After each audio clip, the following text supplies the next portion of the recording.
Master B, how are you, man? What's up, man? Dude, fuck, How's it going? it goes great. You can't start the show off with that big lumbering neon green friggin' beast right. Like, of course, I'm gonna ask. So you guys can't know this, but I haven't. We literally like just in on the wire here today. So before we get carried away, you want to say hi to the homies there in the chat? I most certainly will. I most certainly will. In the house right now, Fletcher. What's up, dog? Dirty Yeti, my dude. What's going on? Suki, thank you. Rokamashu, what's up, man? Been a while. Folklore, making a clean 200 sweep. Atta boy.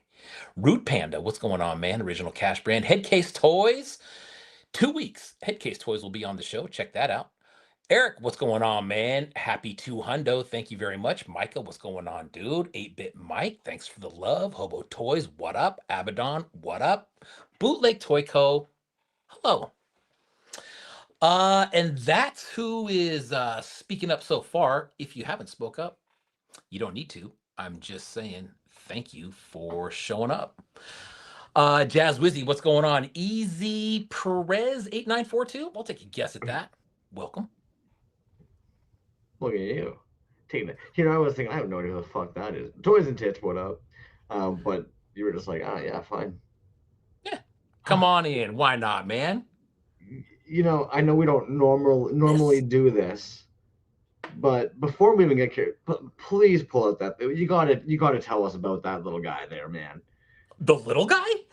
Yeah, well, I mean, Dude, so this is something that I got. I was just surfing around the other day, or I don't know, a couple weeks ago, and I came across this at Toy Art Gallery, and it's a piece from Miscreation Toys. Um, dude, it's trying to give you a Fedelda. hug. It's like a little baby. That's how big it is. It's literally, yeah, exactly. It's like if you were holding a newborn. Yeah, he's just like this. Oh, yeah, dude, it's a fucking monster. I mean, check that out, dude. I think from end of tail to end of fingertip, I was telling somebody the other day, I think 19 inches, something like that. Um, Um, no, I mean, there's a whole South Park episode about this. You always absolutely. have. Where do you measure from? You Right. know? Right. Well, end to end is what I say. So there you go. Um, but yeah, dude, that's a monster. Honestly, I don't know what I'm gonna do with this, man. The bag that it came, here's a card for it. This is like again, Miscreation Toys, produced by Toy Art Gallery, Miscreation Toys, design backstory by Jeremy Rimmel, 3D sculpt by Adol Muschelwitz, and the illustration on the card here by Gabe Hernandez, made in Japan. But yeah, that's a monster, dude.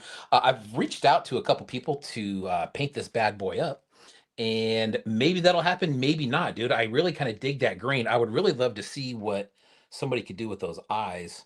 I think that would be super cool. But yeah, dude, as far as the vinyl goes, that piece is just it's massive. And it's once it's done, it'll take up a lot of room wherever it's displayed at. But it's yeah, dude, it's super cool. Oh, it's gorgeous. Well, like the header is gorgeous. The sculpt is gorgeous. That's one of those ones that would be so difficult to get just the one. Like, how do you get just one painted? You almost need like an army of them. Yeah, exactly, man. Yeah. Yeah, and you know what, dude? I don't know if I had ever even seen that before. I think there might be one left in their shop right there. They're not that pricey. Um, but I want to say there was like maybe one left or something like that. I don't know. But, yeah, cool, man. Cool piece. It does need some paint. Pope Toys, what's up, dude?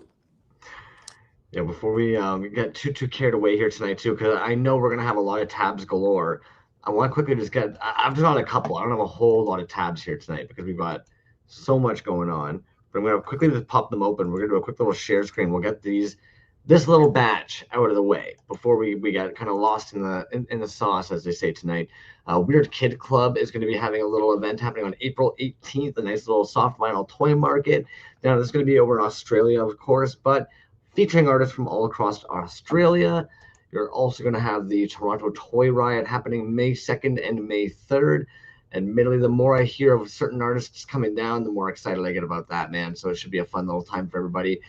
Free admission for those who are going to check it out. They will have a table that I believe is going to be a bunch of different artists that can't be there manning a booth, but yeah, Indie Toy Pop Art Expo over here in Toronto is going to be happening in May. We've also got, of course, Kevy Cold Cuts has a big old drop happening on their sale. Sales. 20% off all sales over 50. That's right, spend at least 50 and that's 20% off. So that includes the original full-size canvases as well. We've also got the old bootleg Toy Co. with a fatty drop happening Saturday. This version, and if I'm not mistaken, they ended up doing this. Was this last week? Yeah, they ended up dropping some of these in the store this past week. But then these blue guys, man, just fucking gorgeous. Yeah, sick. Of Ooh. course, Kachina ended up getting in there. Lava Lamp, Cloud Chamber vinyls they ended up doing. These are dropping Friday, 10 a.m. PST. And my buddy One Trick, I'm sorry, guys. This guy's, I like their work a lot. They're a beautiful human being. This piece dropped. They were part of a show called A Big Red Machine, the annual Red Themed art show.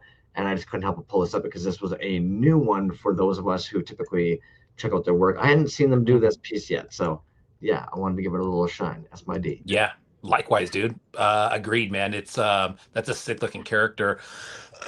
um, That that's pour, I was looking at it earlier and I was like, they must have painted the red because no way you can pour that glitter and the matte, you know?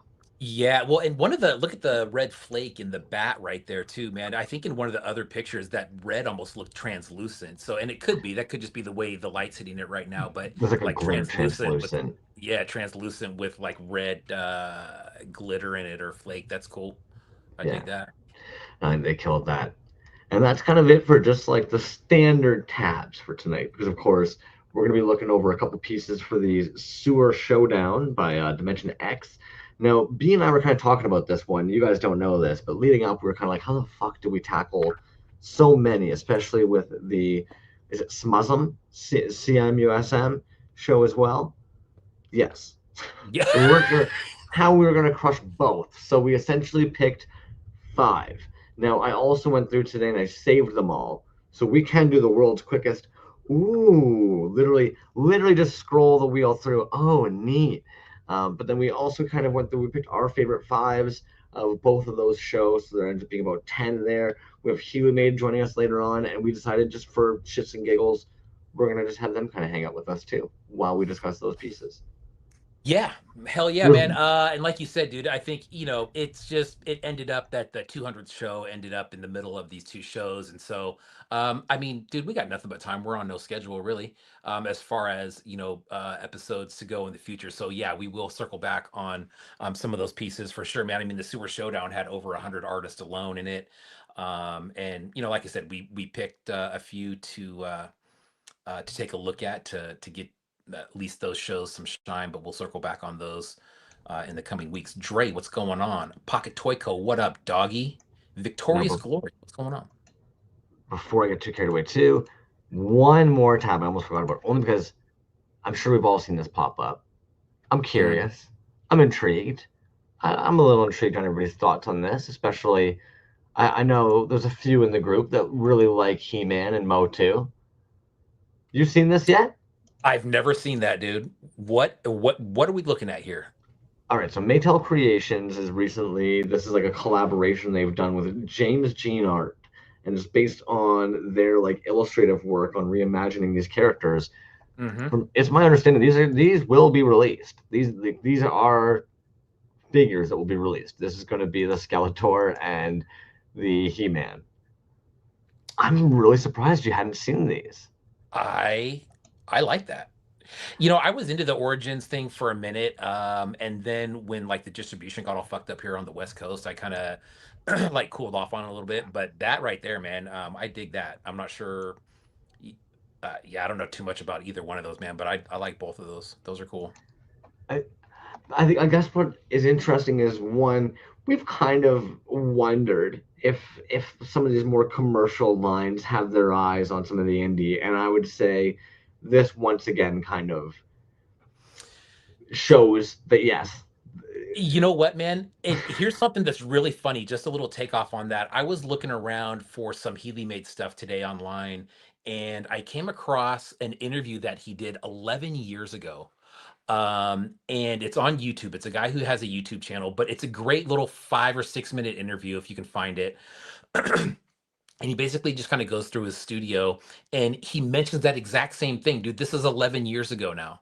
And he was talking about, and we'll even talk ask him about this tonight, but he said at that time, he goes, it was obvious that there was commercial lines, noticing what's going on in communities like this, and then kind of seeing their take on it, so to speak, with stuff they come out with. And I agree, man. I mean, like that Faker Battle Cat that came out a while ago at PowerCon, I had seen that before.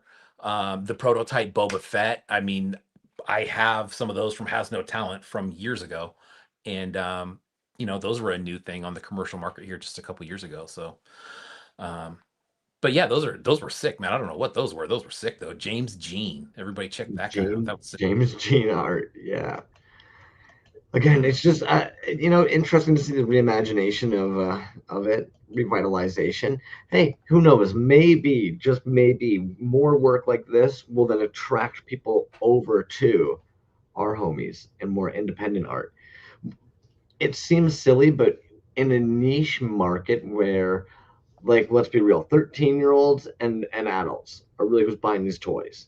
Because there's that gap where like toys aren't cool, and there's always that gap.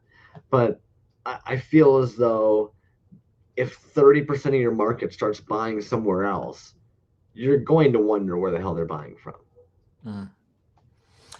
Yeah, I agree, man. Any any drop in sales, you'd probably kind of be wondering what's going on unless there's something obvious that's out there. Um, Right. but it's yeah, man. It's crazy to see that kind of crossover, but some of the stuff that was in those videos, it's cool to see how it's still relevant today and still kind of the way that we think. At least I do. When I see stuff out there, I'm like, oh shit, they probably saw It the post that I did. yeah, it must have been hard being a Healy at that time, and you're doing all you can to kind of create new original works, and you're seeing these big corporations who, let's be real, like their budget to get things tooled and manufactured. It's hard not to just kind of be like, you motherfuckers, man. Like, no wonder when we hear about some of those dudes back in the day being a little more private about their materials and not sharing as much. It's like, yeah, no wonder. Because at the end of the Hmm. day, I said it to One Trick one time way back, and it was because another artist there, they were a little bit bummed that they weren't as excited about them as they were about this person. And I was like, dude, you have to think, you basically kicked in their door, grabbed their plate, slid it over to yourself at the table, and then said, "Get me a beer." And then you're surprised that they weren't smiling that you came. Like, unfortunately, we all want to pretend and like, because again, it's a community. There shouldn't be competitiveness, but at the end of the day, you start selling things like, how aren't you supposed to be? Like, are you supposed to really sit there and be like, "Oh, neat, you make the same thing as me, and now I have to share my sales with somebody else. Looks Yeah. great, bro."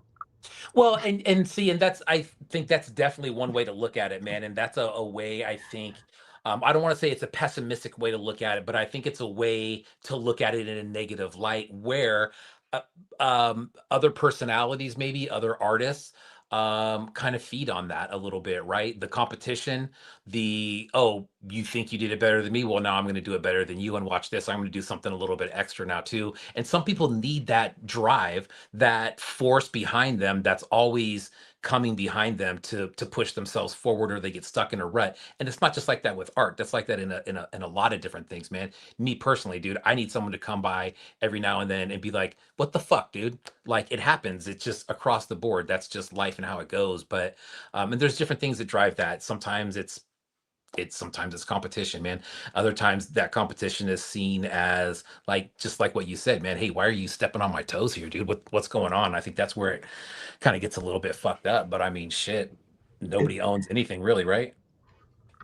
it's a little tough. I won't name this other individual, but like I remember one time interviewing somebody and asking them like, well, what was the like the reasoning behind making this particular character, and they were very forward about it. They're like very honest. They were just like, I saw so and so was making them, making $85 a piece, and I thought, fuck, why the hell aren't I?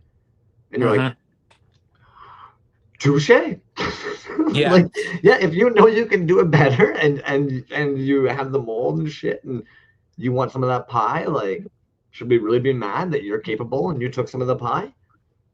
Yeah, and and that's the thing, man. It's like, to the outside customer, to the guy who just walks in the restaurant and sees the pie and doesn't see how it's made, all he sees that there's a good looking pie right there, and he's like, "Hey, I want some good looking pie," you know? Yeah. And so he buys it. And then there's other people who go, I also like that pie, but I also like the chef who made it, and I also like the ingredients that he used, and I also like the Right? way he made it, and why he made it, and I like to support this chef because fill in the blank. Yeah, Yeah. absolutely. Yeah. Victoria's Glory, yes, dude, I could absolutely go for some. Toys Alive, Um, where, you know, Choco Tacos and pie. That's and Fig Newtons. yeah, I was gonna say, don't forget about Figgy Newts, man. But yeah, you know what, dude? Just kind of circling back to something that Healy had said in that interview was, he even said, he came out and he said, and I really want to ask him about this, is he came out and he said, now they're called toys, but no one's playing with these things, right? And the guy and the host agreed. He said, yeah, you're right. No one's really playing with these things as toys. So, and then on a lot of our um, packaging that we see, right, very clearly, this is not a toy. This is not a toy, right? Yeah. So that all being said, why do we still refer to them as toys, dude? Is that the keyword that pulls people in, or what is it?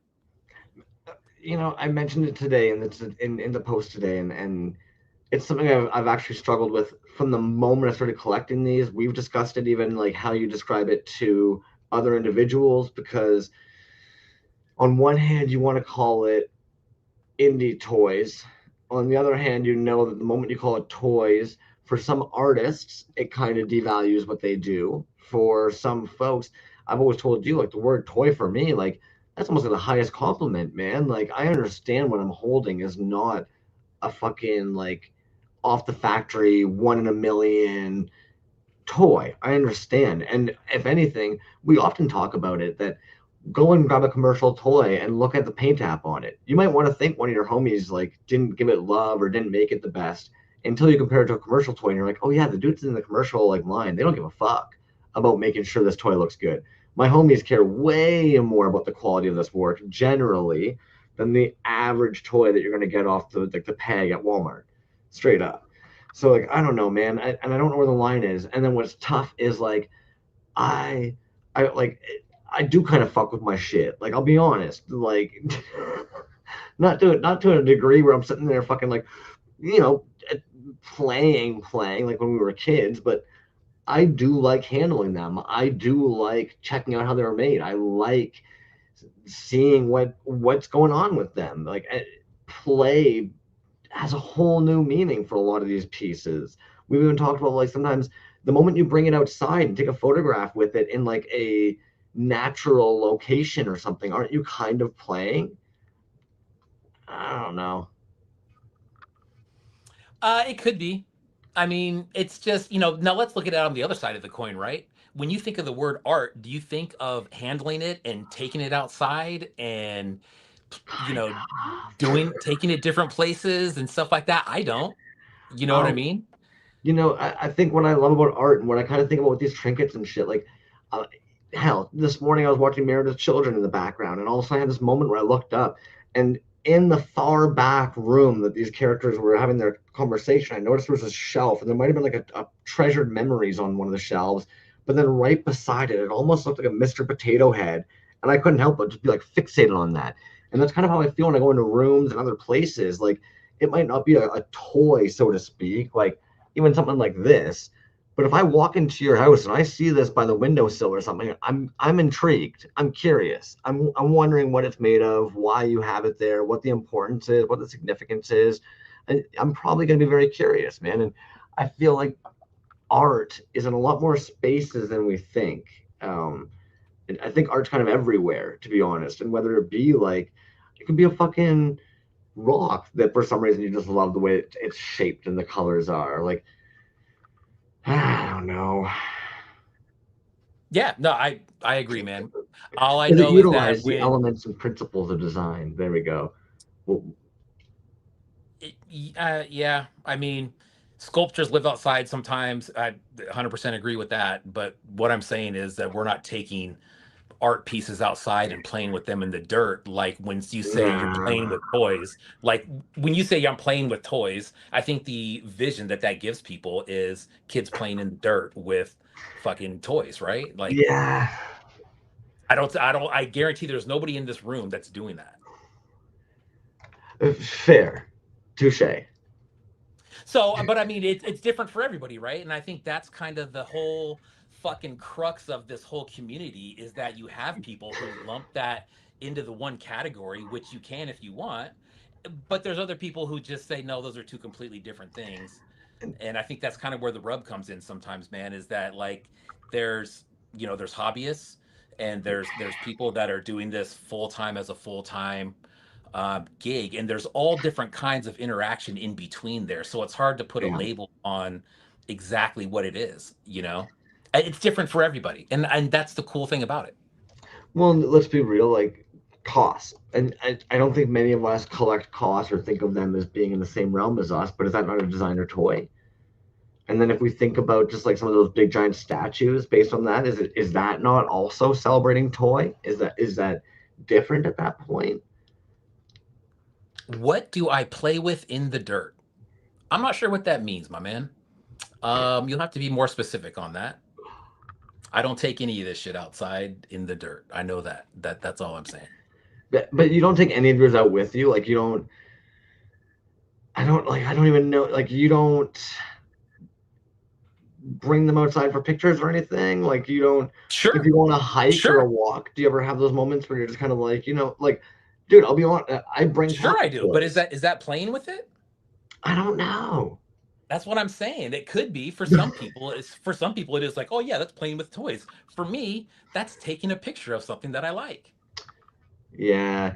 Yeah, see, like Fletcher gets it, pocket figs for life. You have to choose wisely. Like, let's be real. You're picking a pocket toy, probably not pulling anything up with paint, probably not bringing anything out that's got small little pieces. Potentially, probably not even anything that articulates. To be honest with you, Right. I mean, I Right. don't really want to have to bubble wrap it and everything else like that. Yeah. No, I Yeah, agree, dude. Like if I was gonna do something like that and take something outside, there was, obviously there would be a choice to make for what's going out. yeah, Um, yeah, something in the pocket. That's, I mean, in some of the pieces, quite honestly, were made for that. Which is still cool. It's very nostalgic. It's posing it, you're playing with it. It's a matter of opinion, right there. Um, you could well, be, I guess, if you call it that, but I don't know. Does toy elevate it? Does using the like I don't know, man. It would almost feel weird if we just referred to it like we would collect sculptures. We collect indie sculptures. Toys and Tits says, I take my Sofubi out in a velvet bag for pictures. We know it's not playing with it, but onlookers may think otherwise. And I think that is kind of like the whole message is Ew. like what it means to us to what it looks like to people on the Yeah, outside is two completely different things. Our definition of the word toy to me and you is probably different than what everybody else says on the outside. And that's kind of exactly what we're saying, man. Like words and definitions do not match up between people. And no, that's just the way it is. The good thing is that it's all here and it's all, we can all buy it. We can all try to make it or follow and support the people that do make it. Um, and it's all good shit at the end of the day. fair. I remember like seeing on one Mhm. person's post on their website specifically. I think it said like adult collectible, not a toy. Do not put in mouth. And I remember actually feeling I was like, yo, fuck you. I buy your art and I choose to put it in my mouth. Come get me. Yeah. Now there may be some chemical into that for your well-being. Um, We all gotta get our little kicks off somehow, man. Yeah, Eric Folkart says he's heard them referred to as statuettes. Yeah, absolutely, man. There's a whole bunch of Yeah, bootleg overdose. What up, Eddie? Um, right. Now, let's see at the same time. Now, if you said, would you get a different reaction if you said, I'm an artist and I'm making art, and would they go, oh, what is that? And then you bring that out and they're like, oh, I didn't know that's what you were talking about. But anyways, man, that could be a whole nother 17-hour show, dude, straight up. I think that's something that we touch on probably Well, every week. look, I'll probably bug Healey about it tonight. I mean, at the end of the day, there's somebody who has been doing this for a very long time, consistently. Like when I think that's probably one of the big differential factors too. When you like look at their work and you look at other accounts and stuff, and you're kind of like, yeah, this dude knows how to do a production run, and knows how to, whether it's organized chaos or whether they are the most like organized person ever. You can tell it's just boom, boom, boom, boom, boom, boom, one after the next, man. Like there's no real gap in between drops. And I think like that, when you're doing that, how do you like tell somebody, well, no, I'm doing art. I'm making art. I'm doing runs of my art, just like if you were doing prints, or just like if you were screen printing shirts, or just if, and to be disciplined enough that you're actually like, I don't know. I saw the fucking bootleg Toyco bootleg bunker, their picture there the other day, because I'm sitting there thinking to myself, like, how do they paint so much? We know that person is an infant and has a job and everything else, and yet you're sitting there being like, dude, how do you fucking drop so many pieces just consistently? And that's kind of the difference. But how do you convince other people, or how do you tell other people, or does it even matter? Does it matter if you tell somebody like, oh, what do you do? Oh, I make toys for a living. Do you say you make toys for a living? I mean, that sounds like Santa Claus. I'd be pretty proud to be like, I make toys for a living. Right. I agree, dude. I agree. And like I said, man, it's all perception and how people really, define words and how far they're willing to go to, stretch what the definition means, man. Play means a lot of different things. Toy means a lot of different things. Art means a lot of different things. And there's a lot of crossover, I think, between those three. Um, and that's just another great thing about it, man. Um, nice. Very cool. Right, like, and that's discipline, man. In my opinion, that's discipline. Because even being able to have works sitting there and knowing, like, I could share this right now, but I'm going to hold off. I can actually just tease these out while those five are sitting there. I can be another five drops ahead. Oh, I wish, man. Yeah.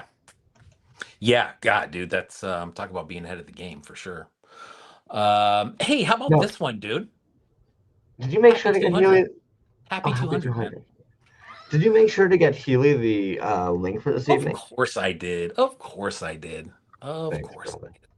No Thanks. problem. He'll be in at some point. Um, what do you want to take a look at first, dude? You want to take a look at something, or you want to go through some tabbies? We got so much to get through tonight. That's just it. So, why don't we take a look at some of the stuff you have beside you there? Okay. Let's do how about this? We'll start off with a little bit of Hurt Toys. How about that? Hurt Toys, man. We showed some stuff last week or the week before. I mean, Here's some more. How we about all knew this? that you were going to be going by there and grabbing one. I saw them post it the other day. Oh, just one? Ah, Mm. now, dude, I think what I love about that, and maybe they've been doing this intentionally with all of them. I'm not going to make any assumptions, but that one in particular makes me think of like even like they've nailed the bootleggy resin pour. That blue white, that's such a weird like bootleg over pour thing. Yeah. Here's another one. This one's got some like metallic in it. Look at that, man. Yeah, that one's so fucking good, dude. That one, and there was Ooh. another like blue, purpley one. I'm wondering if that one went off to, is it magnet waste? No, peg. Peg waste. Yeah. Interesting. New for them. No more magnets. I don't want to say no more magnets ever, but No, currently but no magnets. in that guy. Yeah. Yeah, dude, the lopsided pour on the greens for sure. Hurt Toys on this one. He's been making a lot of stuff recently. Check those out. And if you don't know already, it's always for sale unless it specifically says not for sale on Hurt Toys page. So check those out if you're interested in something, or if you'd like one of these in a custom color that you come up with on your own, let him know. I'm sure he'd be glad to make it. Those pegs, yeah, I'm not sure exactly what that setup was. I didn't ask. I know that's a little bit different than what he normally does for his stuff, but I'm not sure. It looked almost just like a straw. It's solid though. Yeah, yeah. But I mean, like if you were thinking about how like a mold would be made around that, it looks almost like the same thickness of like a straw. Yeah, Clip pretty some close. wood there. Bam. Smart, But yeah, man. nice. Just plugs right in. Articulated arms, and the articulated arms is the original, ball and Peg socket type articulation. setup. Yeah, yeah, bam. Good one though, bam. Yeah. Okay, now So I'm curious acrylic about the. rods could be. I didn't ask. I'll find out. But yeah, that looks exactly like what they are. Suki is some sort of acrylic rod or something like that. So, oh man. Let's see. You I'm want to do curious another one? about the. Yeah, yeah. I need to know what that Campbell soup thing is. Oh, you want to look at that? I mean, yeah. Okay. That one, I'm gonna when Healey gets on, I'm gonna Oh, okay. find. It's a special piece. It's not a special piece. I mean, it's a special piece. It's a Sucklord piece. But I wanted to ask Healey what he Okay. thought about it. But we'll take a look at it anyways. If you guys have seen on Sucklord's page recently, he's doing a series of cans with different labels. They're all really good. I chose this one just because that look, man. I mean, it's for the same reason that it's that classic Campbell's soup look, right? Bright bold colors. I'd love the supervillain soup across the front. Suckadelic condensed, very nice. Is there actual soup in there? There is actual soup in there. But this was really cool, man. These are available on his website. Like I said, there's a bunch of different styles of labels, very affordable. But I thought that was a really cool piece to have up. I mean, just big, bright supervillain right across the front, dude. You cannot miss that. I thought that was super cool. Now, Um, is that a toy? that's a can of soup, is what that is. I would say this leans more towards the art, right? Um, like you're right. I wouldn't say this is a toy. Um, is it art? I would lean and say more it's art, man. But I think it's a really good play on, like I said, just kind of like classic advertising, eye candy. You Um, know, I think my favorite part about that is a lot of this art medium, it's supposed to be a commentary on like the bourgeoisism, right? And to be able to take a bunch of canned soup and slap a new logo on there and sell that as repurposed art, to me that's playing into the bourgeoisism. That's a commentary in and of itself, and yeah, that's a funny one. sure. Sure.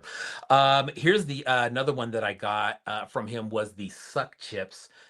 This was the last style that was out. There's a few different styles of these. This one's really cool. Suck chips. I love that series, man. That's one of my favorite things that he does. Is testing out the chips. I know you guys have seen those. There's a ton of videos of him tasting chips. Um, Dude, I even watched the last one, and the last one, I swear to God, dude, that thing almost made me fucking gag, dude. That was those cilantro chips. And he's a fan of cilantro, apparently, or coriander, whatever you want to call it. But I'm one of those people who, disliking the taste of cilantro is actually it's a chemical. I don't want to say an imbalance, but it's a chemical that people who usually don't like cilantro have that chemical or don't have that chemical, whatever it is. It creates that kind of soapy taste. And he was saying how great these things were. Yeah. And I believe him, right? But I'm just thinking to myself, God, cilantro chips. Bleh, no It's an way. evolution thing, right? Like it's probably if we were to go into it, it's probably based on like where you are. Normally, it's the nose node. It's your aura factory. Basically, like when your mouth waters, when you're smelling something that you like or anything like that. Yeah, Jazz Wizard. There you go. It's a gene. Yeah. 'Cause it would really suck to live somewhere where basically like one of your primary means of getting a nutrient, you also fucking hate the taste of, right? You're not going to survive very long if you haven't adapted or evolved to actually enjoy that. But for those of you at home, you wouldn't know this, but Master Mm. Healey has actually just joined us down below there. They're in the old waiting room. We can see them. They can see us. We can't hear them at the moment. But if you're all ready to come on in, man, we'll pull you in and get this show on the road for you. Sucklord's been doing the chip reviews live on Whatnot app, Yep. says Mr. Blank is dead. Making a toy for it live when this show. Oh, cool. Sweet. All right, man. You ready? What do you think? Let's Healey, do it. everything working well over there for you? Pull you in, friend? Boom. Hey, how are you, man? What's going on? This guy casually late. Nah, I don't know. I guess it's about time. Oh my God, I didn't want to be right on time. I thought that No, was we kind of would have lame. made you sit there for 10 minutes anyways. I don't think that was me. I don't think I pressed anything. I think that was them. And I Yeah. don't think I did it. I normally would boot everybody, but no, I didn't boot that time. Yeah, I think he just pressed the wrong button. So I'm sure he'll be back in a minute. When Healey comes in, I'll probably turn my screen off so you guys have the majority of the screen. And then I'll pull a janky like DKE toys, and every now and then I'll just say things like, "That piece is neat," you know. Yeah. That work? Yeah, there he goes. Yeah, he's back. I'm back. Did I actually kick you? No, there was. I was trying to make it bigger, and there's like this enticing orange button here with an arrow on it, and I was like, maybe that'll do it, and that just took me to. Yeah. Dude, here's a quick story for you. I saw that nice big orange bright button one time when I was just trying to take myself off the stage. Ended the whole show. Okay, that makes sense. Yeah. Yeah. It looks like it does something. What does it actually do? It brought me to like an email registration thing or something. I have no idea, man. Honestly, I've never been on that end of it, so I have no clue what it looks like. People ask all the time, and I just go, I don't know. I'm sure there's a Reddit about it. Yeah, it's like a pale orange, almost like a flesh color, I would say. You know. Well, now I'm sitting here like, well, shit. I wonder if we can redirect that. I would just have it go to my OnlyFans, and then that way, whenever people make that mistake, I start making money. Isn't everyone? It's 2026. I'm sorry for your loss, by the way. Yeah. So. Oh man, dude, what's up? What's going on? Not too much. Watching the Yankees right now on Netflix. Dude. Yeah. I was gonna hit you up on that. It was 5. Yeah, you're a Giants guy, right? Bro, don't you ever make that mistake again. Oakland. Well, Sacramento now, but okay. Yeah, I know you're a Yankee fan. We talked about that a couple years ago, and I kind of lost a little bit of respect for you when you said you're a Yankees fan instead of a Mets fan, but I get it, dude. You're part of the evil empire. I know how it is over there. That's fine. I went to a Mets game. I've been to 2 Mets games, and it's fun. It looks like a good time. I'm down with it. So, but I was just raised Yankees, so. Hey, I get it, man. Everybody loves a winner, right? Those guys have been but I think I told you I had a bird named Oakland because it was like green and yellow when I was a kid, and I wanted to name him Oakland after the A's. So I've never heard that before. Yeah. That's a great story, man. Hey, dude, check this out. So we were talking about the whole toy versus art. I brought up the interview that you and I were talking about earlier, where you mentioned that these are toys, but no one's actually really playing with these things.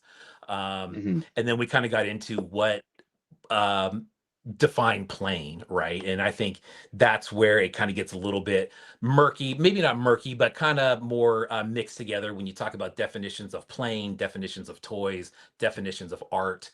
And I think that all kind of combines, and what you end up with is this community here where it could be this, it could be that. You could play with it, you could not. Um, I know that we could probably do a whole episode of that, man, but what's just like a quick 30-second take from you on that? Uh, it's weird. I've been thinking about it a lot lately, and I think when it first started, there was like this thing of, you know, be make it art, make it like not mean something, or whatever it is, like whatever it is you want to express. So I guess it makes it more art that way. But at the same time, I feel like the overwhelming audience is more interested in it just being a toy, and usually part of something that they're already familiar with. So I feel like I've gotten less artistic and more in terms of like designing for myself, because I collect licensed stuff too. So I still like doing stuff that's more artistic too, like doesn't really mean anything. It's just about colors and everything. But overall, I feel like that audience has gotten smaller, and a lot of people are like looking to the independent stuff for their primary toys, which makes it like editions and stuff like that that's closer to licensed things. Seems like the scene's turning more that way, you know. Does Sure. that make sense? Yeah. I think about it all the time, because I do feel like, why don't I do weirder things, you know, like I used to do maybe earlier on, but then I'm like, oh, because I do this for a living, and I have to earn a living doing this, you know what I mean? And the other stuff sells, but it's not as large of an audience. And then I built a good sized audience, so I kind of have a responsibility to them to Sure. keep making shit. Like people get mad at Hasbro because they didn't make some cantina guy, like Sure. I don't have that kind of pressure, but there is a similar kind of thing where it's like, let's keep these people happy, because Yeah. they're supporting me basically, so. For sure. So what do you do with when you have, kind of weird off the wall stuff? Do you find time, or do you even make time in the schedule to make those things come to life at all, or do they just kind of remain up in the brain somewhere? Yeah, they stay in the brain, and it's good Yeah. because sometimes they'll come out eventually, like I even do things that are more production based that never go anywhere, that I leave sitting. Like I had this Swedish like science fiction painter paint this thing for Hellbent, and then paid him like crazy money to do it. It's awesome. And I was like, I don't know what to do with this. So like, and like the Freddy head thing, which was Yeah. kind of like, I think I like having the ability for my weird stuff to have a finished edge on it too, but just be like out of nowhere, Yeah. as opposed to like, I still like making weird little figures and stuff like that. But to be honest, it's like I just want my audience to be happy and keep growing it and stuff like that. And I really do enjoy the stuff I do make too, because I don't really collect stuff that's more, I don't really collect art. Like I collect Yeah. mostly like licensed stuff. And I think my stuff is definitely not licensed, but I want it to feel that way. So I think that's why I like, you know.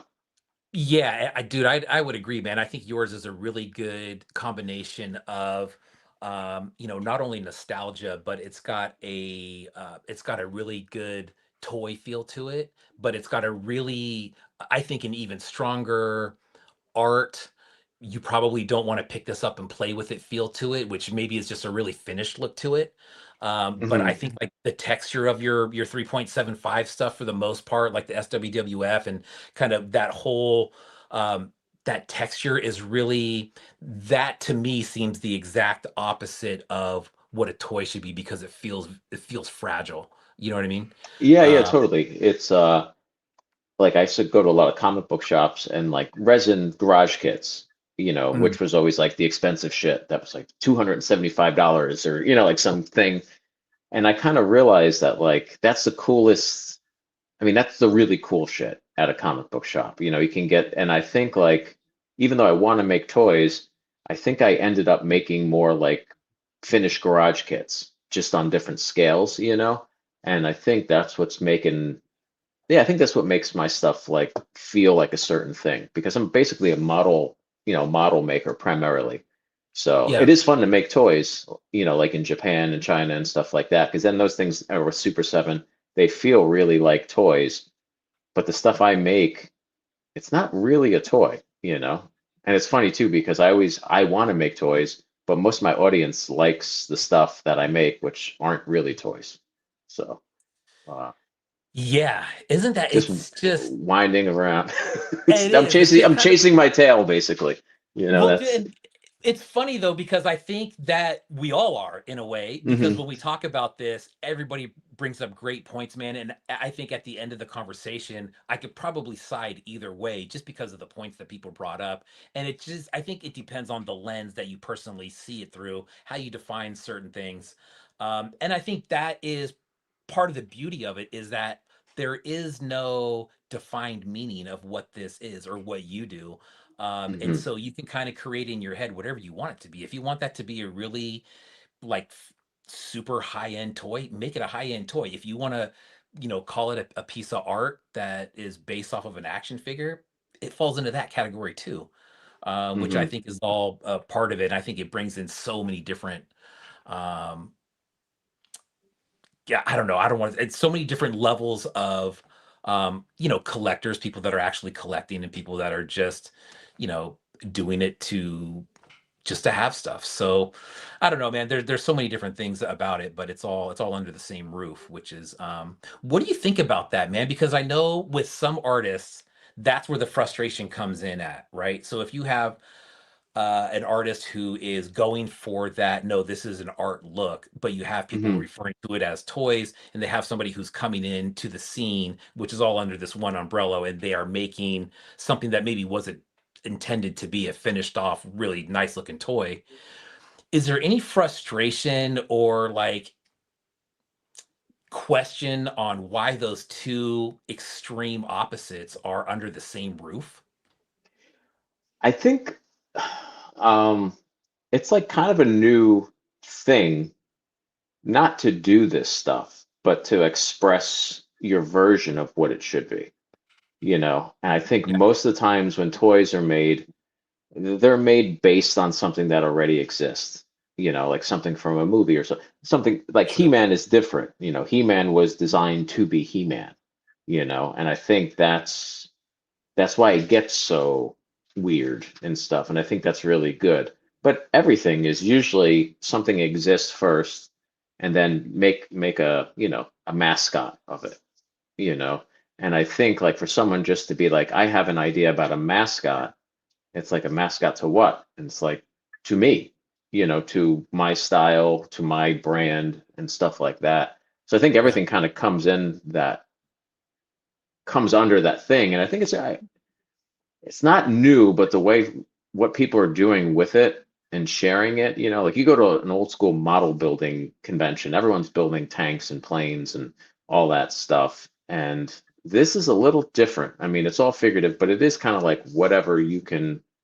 There's a format somewhat, but it's like anything goes. So I think it's not like it might not have a name yet. You know what I mean? Like Yeah. we might still be trying to figure out what it is, because it is figurine making, but usually even figurines, like you don't make a figurine unless there's a saint or a god or something before it. This is kind of like you're making the character up and showing it in this format. It's like it's more character design, Uh, Yeah. where yeah. If I may, guys, I'm just going to chime in here for a second because I think there's a great point. I'm going to allude over to this screen grab that I have here because I Oh feel this yeah. kind of falls into everything. This is a little bit of like a model kit. It's a little bit of like a little bit of a mascot, so to speak. Yes, Hmm. if the title is accurate in any way. I mean, they look a lot like you. I remember you having forearms last time. Um, Yeah. but something like this, man, would you describe something like this as more of a toy, or is this more of like a concept art piece? Uh, yeah, I mean, it's just a photograph, which is the real like fuck you. It's Okay. like, I Okay, then. mean, that's the whole thing with with most people's stuff that sell online. Like this is all based on photography.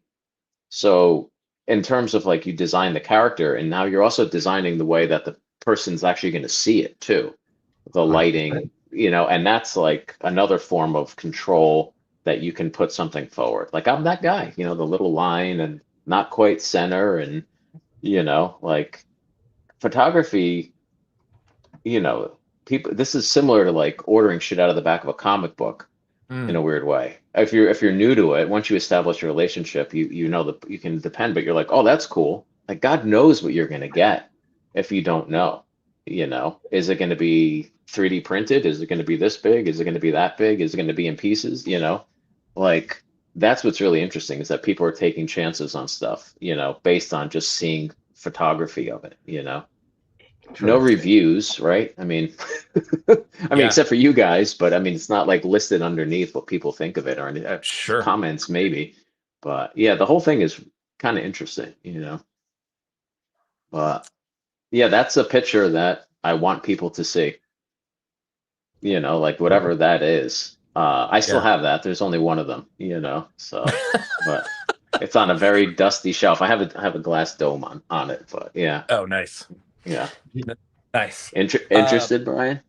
yeah, I was gonna say, Yeah. well, I So am mean, I. you So know. yeah. Whenever I'm not, I'll Oh let you man. know. Yeah. Yeah, yeah, let me know. Hey, check this out. So before you came on, we were looking at I don't know if you've seen that was cool. How about that? That's the first time on the show. Hit my own seat adjustment. Morgan came out with some these. I don't know Okay. if you've seen the soup labels. Nice. Uh, I haven't Different seen it. series of I these. don't follow Morgan. I don't really follow anybody who makes toys. I don't want to be I don't want to steal their ideas. But yeah, this is cool. I snagged this one up because you know, the classic Campbell soup label is got the Yeah, little yeah, soup totally. across the front. Yeah, super cool. So I think visually that one is something that really did it for me. And then I grabbed this. I don't know if you ever seen any of his suck chip I have BBs. seen some of those. I can't hide from those. So Dude, I'm me gonna neither. I will be reviewing pretzels this summer. So yeah, something a little different. I Oh, don't want to dude. copy him totally. And you know what you call it? You call it these pretzels are making me thirsty. Yep. I mean, oh man, Wow. that would be awesome. Um, but anyway, so what's going on with you personally, man? In the toy making world. I mean, I know the SWWF is still strong. The vinyl's still coming out. We you know we got a Raider release recently. It seems like you've kind of cooled off on the other two figures, the Assassin. Um, Yeah. Yeah, I have like another Glyos figure that we were thinking about actually producing. It's been sculpted. Steve Geddes did the original, and then it went to the Four Horsemen studio. So they kind of took his wax and then digitized it because it's kind of mechanical, so it needs like really insane symmetry. But to be honest, I don't know like what that audience size is going to be like. I don't know. Like the Raider during COVID was like a thing. It was kind of like Warzone, Call of Duty. You know, it was just like this consistent. I played like Warzone every other night, and you know, sold like a Raider every month. You know, for years. You know, it was like the same thing.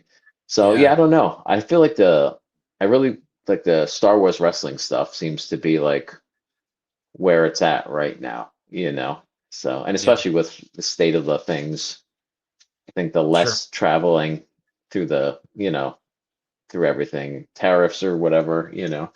But, yeah. and then I did a cool little thing that's happening in Mexico, like Mexican bootleg style. Oh, So nice, yeah, it's gonna be soon. It's in production now. And I'm actually sweet. going to use that painting I was discussing that I never used. That kind of came together as like, oh, I think I could use that for the packaging, you know, do like a proper carded figure, but like a homemade one, you know. Nice. So Resin yeah. figure? No, it's like PVC, but whatever they're doing the Okay. injection stuff with in Mexico. So it won't be painted, but yeah, I think it'll be cool, affordable, and like just, you know, something neat. So uh and Yeah. more vinyl. The painted Boba Fett sample is getting painted up right now. So I'll probably Oh, do like nice. a pre-order on that, and then probably Bosk once Boba Fett shows up, you know, just because Yeah. I don't want people like waiting for two figures on a pre-order. That's kind of, you know. Yeah. Yeah. No, I get that. God, dude, those 4-inch vinyls, dude, what is it about those things, man? Is it the scale or what is it that's so they feel so good in hand? I think the format or just kind of the base of the figure, the SWWF, that's already a hit. But there's something about that four, and it's not just the SWWF, I guess, right? I guess it's the Yeah, shaman those and yeah, those first two I did too. Yeah. Yeah, I was talking to Gargamel about it, and I just was, I said like 4 inch, but like the sculptor Noya, like he has his style, and if I show him like what I want him to base the figure on within the scale, it's like I know kind of what I'm going to get because he's so consistent, Like I yeah. don't think I've ever had a correction to anything. He kind of just gets it. And it's Mhm. really nice with the SWWF too, because the poses are, they're different. So it's like I don't even have to think about the figure. It's already done. But once he translates it, it's really exciting to see like, oh, here's a mascot of that figure. You know what I mean? It's like something if there was like wrestling in an arena, they would be selling those at the merch table kind of thing. Dude, Nice. what a great description, dude. A mascot of and that's exactly, I mean, because when you look at it like that, it looks like a mascot, like Yeah, they're a, similar to like the Hasbro, like the 90s stuff, like sure. for what they were doing with the WWF or WWE.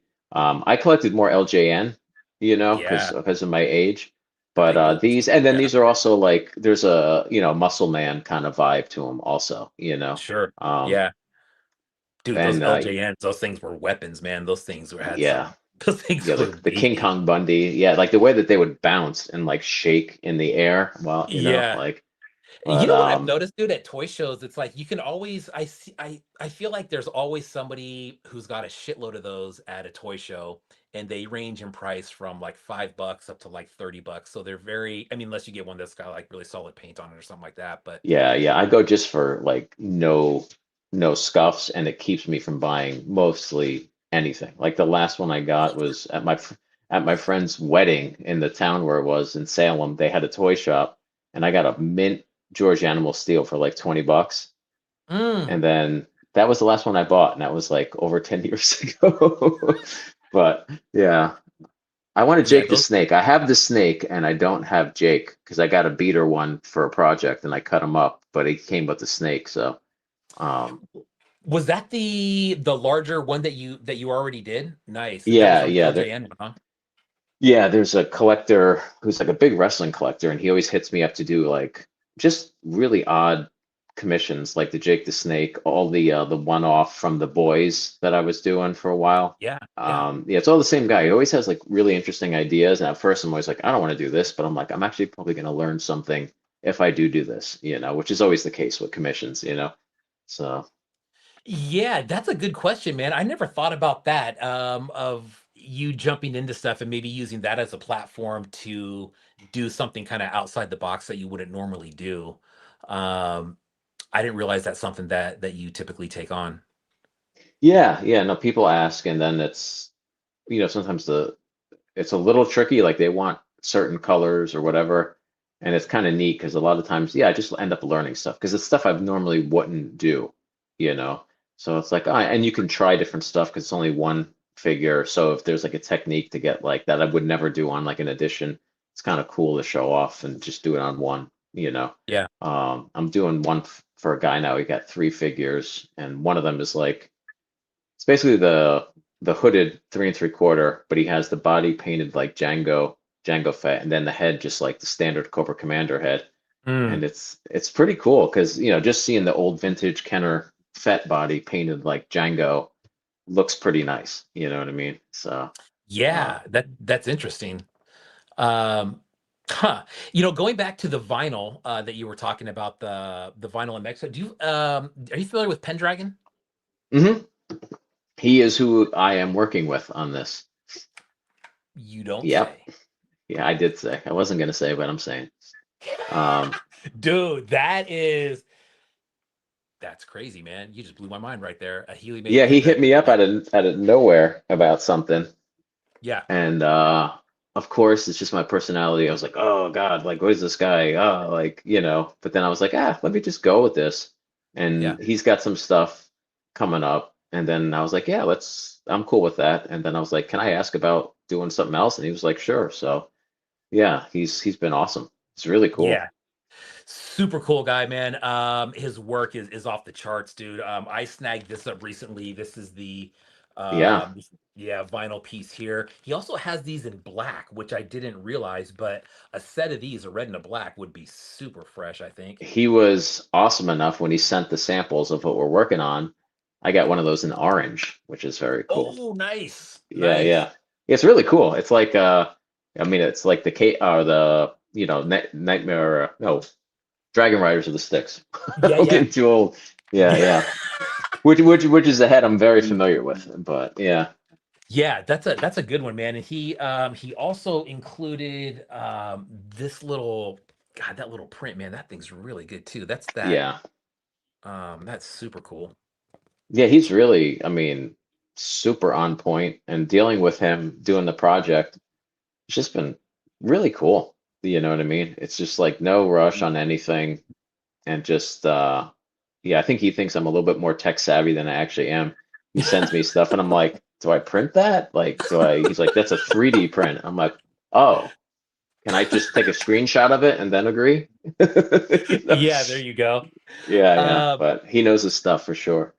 for sure, man. I think the first thing that turned me on to him was like his card backers, man. I some of those old like they have like the foil backing. One of them is like all red and it's got Pendragon and the wording runs like the length of the 6x9 card. It's all the Super stuff cool. that yeah, I wish I had the ability to do that with Sidekick, but Sidekick Yeah. never answers. He doesn't answer every one of my phone calls, or just like with his style, it's like, oh, I don't think we can do that. His Yeah. is more. But I was like, could we do this? And he's like, maybe, but it never happened. But Yeah. yeah, it's cool. Yeah. It's like Prism horror Prism stickers, like all that kind of stuff. Yeah. Yeah, exactly, So, man. Epoch does a lot of that too, and that's one of the first things I noticed with his work was he was putting those holographic stickers on everything, man. Like on the box, hmm on like, and I started looking into the pricing from some of that stuff, and I'm like, dang, that's a nice little extra that he's throwing in there. Um, but yeah, so Pendragon, God, dude, that's interesting. yeah, it's Uh, it's really kind of. Yeah, it feels like, well, I mean, not so much my current stuff, but my old stuff, it seems like we have so much in common, like in terms of yeah, like the make it have a cape and some horns and like all that kind of stuff. sure, He does it really well. And I think like that one figure you have with the wings, I think the yeah, body references the like the Royal Guard banks from Return of the Jedi, kind of like yeah, that yeah, has the sure, same kind of feel. But yeah. yeah, yep. For sure. Yeah, dude, I agree with like visually the way his stuff looked. There's another vinyl piece that he has on there. It's all black and it looks very mechanical Mm-hmm. in like the top portion of it, which is, man, I want to say that's like, and it doesn't break the bank. It's like, 150 euros, something like that. Mm-hmm. So it's not like, you know, some of the vinyl pieces, that they're some of them are just like super, super crazy expensive. Yeah. Um, but that one looked interesting, man. I might snag that up at some point just because I'm curious. I didn't know that thing was even out there. Mm-hmm. Um, but yeah, Yeah, another guy his doing stuff seems available, and it's like I think he said, yeah, I don't know where exactly, but when I saw it, I was just like, wow, this is like really, like I really should get into digital at some point. It seems like a lot of fun, like well, just so let's talk about that for a minute, man. There's a lot of people that we talked to that maybe didn't start off, with digital. Some of them did start off with digital. A lot of hmm people that we know, Bootleg Toyco for one, he does great work, great vinyl artist. He does resin work as well, but self-taught on Nomad. And there's hmm a lot of people that are just seem like, yeah, I wanted to pick that up one day, and I did it. Is hmm there anything? Can you even begin to fit that in your schedule? No. I'm still like I have my own sweatshop. Like that's what I do. Like it's a blue collar gig for me. Sure.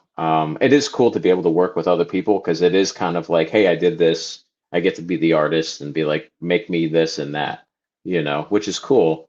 But most of the time, like I love casting, painting, all that stuff. You know what I mean? Shipping Yeah, it, like all that kind of like that part of it is really, you know, it's fun to open boxes of stuff, but you've already seen the stuff for like yeah, months, you know what I mean? But there's nothing like usually when I finish what I have to get done casting, like for an edition, the end of that day is the most satisfying day of what I do. Because I'm like, I hit the numbers, all the fingers are accounted for. I can go home and sleep, you know, because usually the days of casting are like get there as early as possible. And if it's sure, multiple days, it's like regimented so that I get it. Because when I mix the resin, I gotta get it moving as quickly as possible, you know. sure, So sure. I still kind of like that. I don't know what I would do if I was just telling people to do it, you know, and stuff like Yeah, that. I'd make less money. I know that, yeah, yeah, which for is, sure. you know, so, You know, one thing that we were talking about, oh, Dane Mark says shipping is not fun for me. Yeah, that's kind of the final step there, I guess. none of it is fun, but you just have to tell yourself that you like chasing those vents in the molds, and you like the fact that you have to go over the eye like 20 times to get it right, you know. Uh, Yeah. Well, yeah. and we were talking about, earlier what the motivation for some people is, to kind of keep on going and to keep on trying to kind of push the envelope. And we were Hmm. saying that, for some people, it's when they see somebody else come along and try to, do something similar to what they did. And someone Hmm. saying, okay, well, no, I can do it even better than that. I'm going to do that. And plus, I'm going to add something else. Um, Hmm. from what you just said, I don't know if that's so much the case with you with other artists and wanting to kind of one up somebody. It sounds like it's more of an internal blue collar, I got to get this done. I don't want to say that's the driving force, but what do you think the driving force is for you to kind of, you said earlier that you want to keep the people happy, right? Yeah. Yeah, I think it's just like I think the big difference is I think I've said this before or something, but like I really was just like similar to Morgan, like we were just kind of doing something, you know what I mean?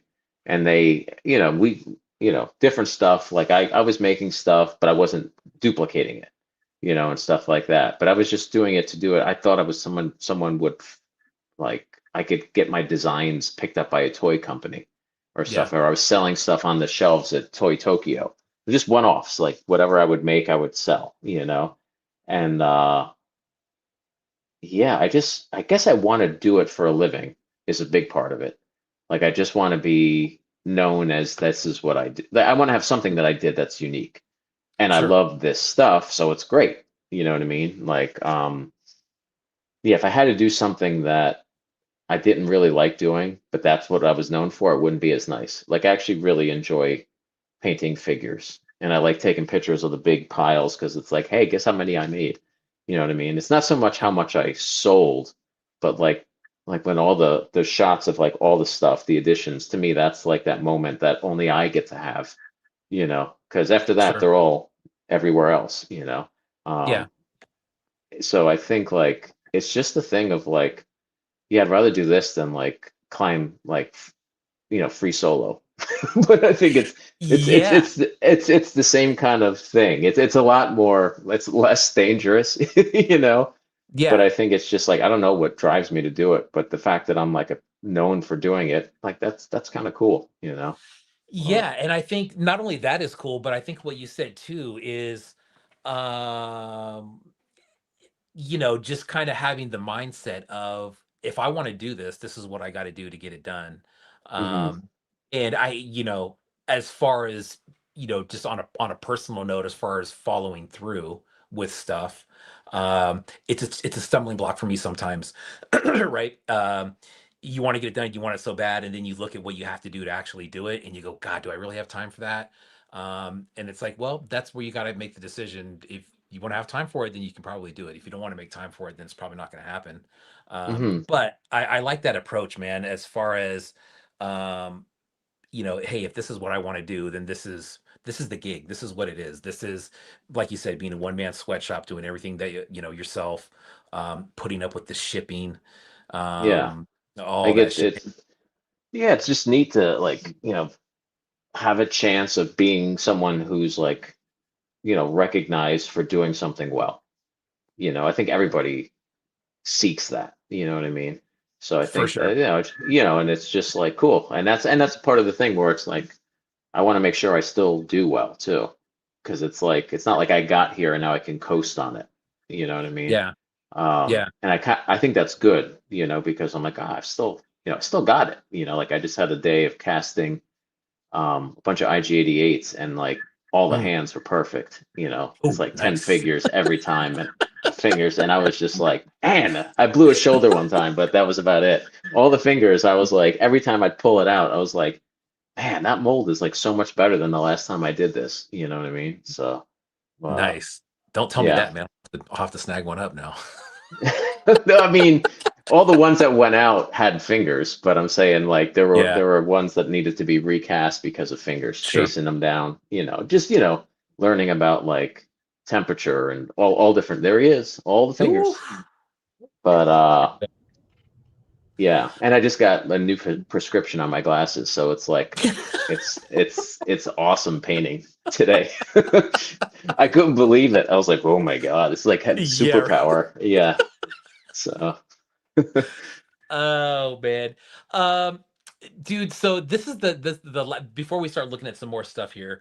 Um, how is it that, and I think a lot of people would agree, not just for me speaking, for my personal taste and collecting and stuff that I like to collect, dude, but I think as far as 3.75 resin artist, you are either at the top, or if you're not at the top, you're tied at the top with somebody, because it's so damn good, man. And I think in a lot of industries, when you get to the people that are at the very top, the less and less accessible they become, and that starts to be a turnoff to some people sometimes. Mhm. You, on the other hand, seem like it's been completely opposite, man. Since day one, since I reached out to you day one, you've always responded. You've always been open for conversation. You've always agreed to come onto the show. How important is it to you, or what part of the formula do you think that is, with staying just consistent in the community? Do you try to keep yourself open to not be like that, where you're like, I don't want to be that guy who is just at the top and I'm kind of, a hermit, I don't talk to anybody, and you can't really reach me unless you go through this person or whatever? Mhm. It just seems very different. I think there's a lot of people in the scene like that, but I just think the higher that you go, sometimes the less and less accessible people are, and for you it just seems the complete opposite. Yeah, I mean, I am a hermit, which is why I am available. You know what I mean? Um, like I don't have much, I live in, 9 million people in the city, but I'm kind of just doing my own thing. Like it takes me a Yeah. couple minutes to walk to work from where I live. And yeah, I don't know. Like I look at my phone. I know when people ask questions. You Yeah. know what I mean? Like I have time to do that stuff, and it's like I I think there's a belief that like if you're distant, it makes you seem more precious. Some people do that, like don't be available. Mm. But at the same time, it's like, I used to wait tables and stuff, and I'd waited on some people that were like famous people that I knew, and if like I don't know, people that yeah, nobody was ever standoffish, but the more that they were just like normal, regular people, like, oh yeah, you know what I do, that's cool, like Mm. I felt better about it, because Yeah. it's all, everyone's the same. It's not like I'm a different person because of this, I may be a little bit busier at certain times doing things, but other times, Sure. yeah, everybody, everybody works, you Everybody know, works, man, and yeah. that's true. And I think, once you're into the mode of working, just to kind of pay the bills, it becomes more and more clear how other people are just gifted at other certain things. At the end of the day, we're all trying to pay the bills and make it Oh, through totally. the Yeah. I mean, next day. yeah, people that are like have these majorly famous things that we all know them for, like most of those things don't pay enough to last forever. You know what I Sure. mean? So it's like the consistency of like just doing your thing, like that's it, I Yeah. get why people it's exciting to be successful at it for sure, you know. But it all just turns into Like I'm great. I was never good at jobs. I'd always end up like rubbing people the wrong way, usually the superiors, you know. So it Yeah. kind of stunk, but I think I'm better up by myself, you know, doing the thing. So, you know, uh, Dude, I honestly, you know what? In that interview that I watched earlier, what was that? What was it called again? I couldn't remember the name of it earlier. You and I were talking about it earlier. I can't remember what it was. I know your stuff. Know Your Stuff. Yeah, so Yeah, with Know Your Stuff Simeon. is the name Yeah. of, yeah, that's the name of the interview on or the name of the series, I guess, on Hmm. YouTube. I don't know if that's a series that's still going. That one seemed like, I thought it was like 11 years ago. Yeah, I think Um that he did a couple of them, but I was short-lived. Yeah. yeah, but God, dude, I can't remember what the point of that question was. You had said something in that interview relating to what we were just talking about, and I can't remember what it was now. Um so anyways, I'll come back to that. Oh, come But on. You forgot, really? I can't remember I what was it like, was, ooh. dude. I was like, what Damn did it. I say? Nah, Yeah. that's all right. Um, anyways, it'll come back to me. But check this out, man. This is Pocket Toy Co. Speaking of consistency, we had the very first giveaway that we did on this show 4 years ago was from Pocket Toy Co. He's an artist out of Brazil. He came out with these recently. This is a Doctor Doom piece, but check out that backer is really, really slick. Wow. Yeah, That is very official. yeah, super cool. Where's he from? He's from Brazil. Oh, cool. Yeah, And Pocket Toy Co. is it resin? It is resin, yeah. Very Magnetically nice. articulated, I believe, in the arms and in the head. And it's Um, just Doctor Doom straight up, right? Straight up. And Yeah. then is it like a new sculpt or is that C3PO body? It looks You like know, I maybe. you can't take it out of the blister, man, so I haven't really investigated. I'm not quite sure. I It looks like think that C3PO's legs, but maybe I'm wrong. Plus, oh you yeah, you can could be right. always take it out of the blister. And is Well, that it's just a sealed in C3PO though. body? I think maybe. Yeah. Yeah, I think so. And then what's the head? It's like like the skull kind of thing. Oh, Yeah. that's really nice. Yeah. Cool one. I think he had these at a show in Brazil somewhere. He's Hmm. actually visiting Texas right now. I think he's got some family in Texas, so he sent this when he got over in the States. But yeah, that's a slick one, man. Pocket Toy Co. Um, on that one. I remember his first stickers that I got from him. I think it said, if you don't like bootlegs, fuck off, or something like that. And it looked like one of those Wow. name tags. It's aggressive.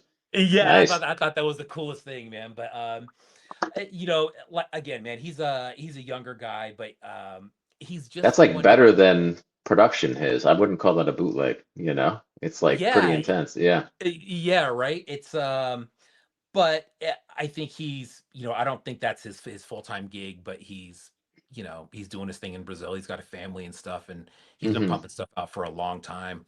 But just another good do. Pocket Toy Co. on that one.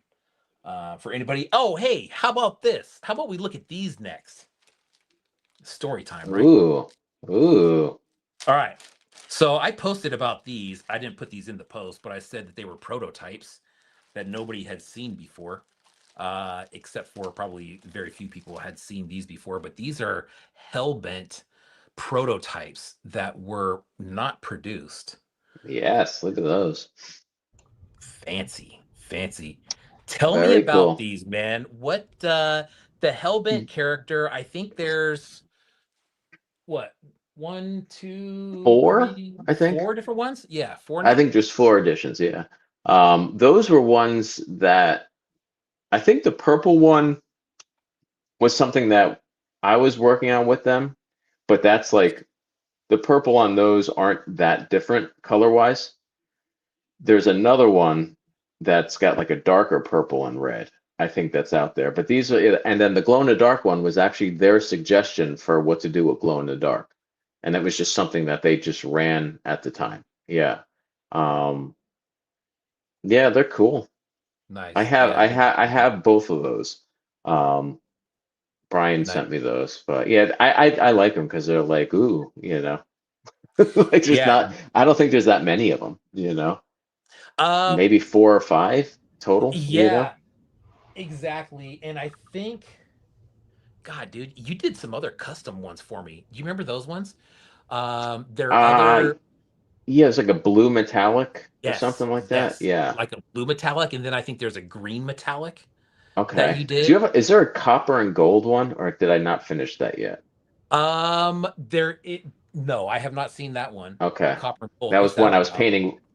It's something I started a while ago, and I Okay. guess I'd never had, but it was when I was doing the metallic ones, you know. Oh, gotcha. Yeah, yeah. All right, we'll talk about Wow. that later. With those figures there being like a licensed figure, does that change how you're able to use that character or that design at all? No, it's by like Brian did it and like license like I own the license to it. Okay, The way okay, yeah, Brian did that perfect. because he's like a licensing guy, and stuff like that. So he did it the right way. I just was like, I sent every person in their office an email because my last name is notoriously misspelled. And when they were putting the stamp on the leg, I was like, this is my big moment. Like, please do not spell my like I emailed every person I had ever emailed to make sure because communication's a little tricky with them at times. So, you Yeah, know, so yeah. yeah, that was huge for me. I was so concerned with that. Tell Uh, me about the Hellbent figure, dude. Was this an original design from you? Um, yeah, it's like a kit bash that I did after I did like the Star Wars wrestlers and then the G.I. Joe Star Wars. Like where those have a consistent thing, just like swap the head, keep it consistent. This was like made up yeah, out of a lot of different pieces. So the proportions are really kind of odd because like it's got like lower part of Vader's legs, but then an upper part of I think it's Nikto or whatever, his chest. mm, So, and then there's a lot of shredder pieces on it. That's where we were having trouble with Super 7 because Brian wanted to do it, but he had the Ninja Turtles license, so he was scared that like they were going to see the shredder pieces. That's why we didn't do the hooded, like what became the Raider was originally going to be the Super 7 figure, but Brian was working on getting the G.I. Joe license, and he's like, I can't do a hooded thing right now. So it's like that's okay. Uh, damn, that's yeah. interesting. Yeah. Huh. That's why the original one was just Shredder's armor put on a 3 3/4, so it's like oversized, like the arm gauntlets and everything.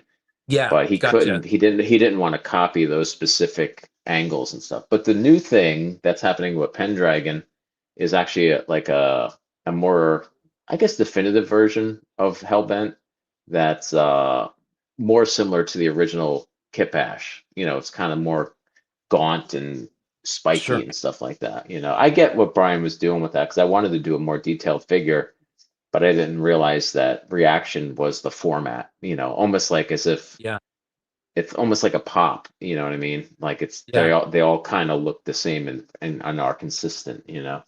So, So looking back on it now, man, knowing that about the Raider, obviously if the Raider would have stayed with Super 7, I don't think you'd have, 50 editions of it. oh Um, no, no, yeah. yeah, I mean, that kind of seems like a blessing in disguise a little bit that didn't go through, Oh man, yeah, because yeah, that Raider line, yes, I mean, it's what drew me in to your stuff. Um, hmm it's Yeah, just, I no, it mean, worked out. It totally worked out. And yeah, just getting to work with Steve. Again, Steve had said, because the original Raider doesn't have like the Telegrica, like the quilted lines on it. But I was talking to Steve, and I think I probably mentioned this even before on your show. Like he had done that sculpt on the 12-inch Vader, like the all the stripes. It's like, oh, can you do mm, that on this figure? So he's like, yeah. So it's like, oh my God, it's like literally his work. The guy who did yeah. that on the original did it on the Raider too. Oh, Uh, wow, dude, I didn't know that either. yeah, Hmm. yeah, that was nuts. That was like, oh, okay, this is like playing with one of the Beatles or something like that in terms of toys. Like Absolutely. yeah, Absolutely, man. yeah. I was absolutely starstruck when I met both of them hmm uh at Assembly Required in Philly last year, and he was just walking around, and he was green plastic. He was selling. He had like, I don't know, maybe 10 pieces to sell. hmm But dude, this box was was carrying around a cardboard box, and that he had them in, and they were just loose in there. But this hmm box was like this big, dude. It was huge. I'm like, what's in the box? But anyways, his dad was there, and Yeah. we sat down at a table and chatted for a little bit. And what a great guy, dude. Yeah, it's definitely surreal to know the work that he's put in. on that Star Wars line, and then to actually sit there and have a conversation with them. But Green Plastic Tunnels too, man. Andrew, that dude is I Yeah, I really, mean, he really grew up in a house that had Star Wars stuff being sculpted, like isn't that while it crazy? was, yeah, I had a friend like that as a kid whose father was a toy designer who designed micro machines. And Oh, yeah, and he did a lot of work like for Matchbox, and he was doing like Robotech stuff, and yeah, mm, it was really neat to like see that. He's like his dad invented micro machines. yeah, no kidding, man. Yeah, yeah, What a great environment to grow up in. But yeah. then again, with Green Plastic Tunnels, man, I think one things I really like about his pieces is the color palette. Similar to yours. I think yours Hmm. is a really good mix of not only color palettes but you know uh, the makeup of the character too. I know in that interview you were talking about how you kind of mostly kind of lean towards villains. They have the better color palettes and stuff. Um, Yeah. Totally agree with that, man. That's it just seems like it's that more kind of, even though I love the red blue combo, which it seems like more of a superhero combo. But like the darker, the blues, the purples, blacks, of Hmm. course. Those are Yeah. all Yeah, I super think cool. it changes for sure too. Like I used to be into that, and now I find myself trying to be like, okay, I want to, keep moving with the wrestlers and start to do like Han and Luke. I really want to do Obi-Wan, and stuff like Mm, that because I think like he's probably my favorite character from the whole series. yeah. And it'd just be cool to see him like about to throw down with his shirt off like everybody Oh, else. You know. So. that would be Of cool, course, man. like I I want to love. see him like with the armor too, or something like that, like Yeah. Clone Wars. But yeah, Oh, dude, you're onto something now, man. Yeah, Obi-Wan, dude. I loved Obi-Wan because him and my grandpa had Ben was my grandpa's name, oh yeah, and yeah. I always thought that was super cool.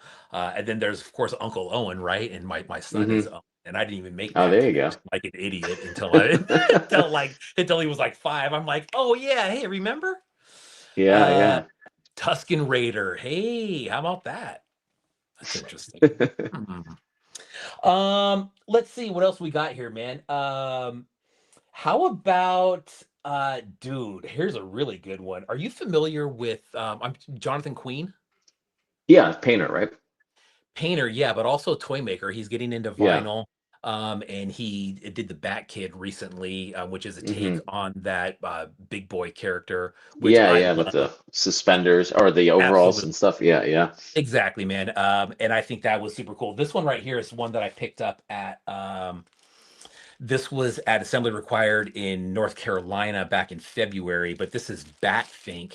And this is it's the Bat Kid, Hmm.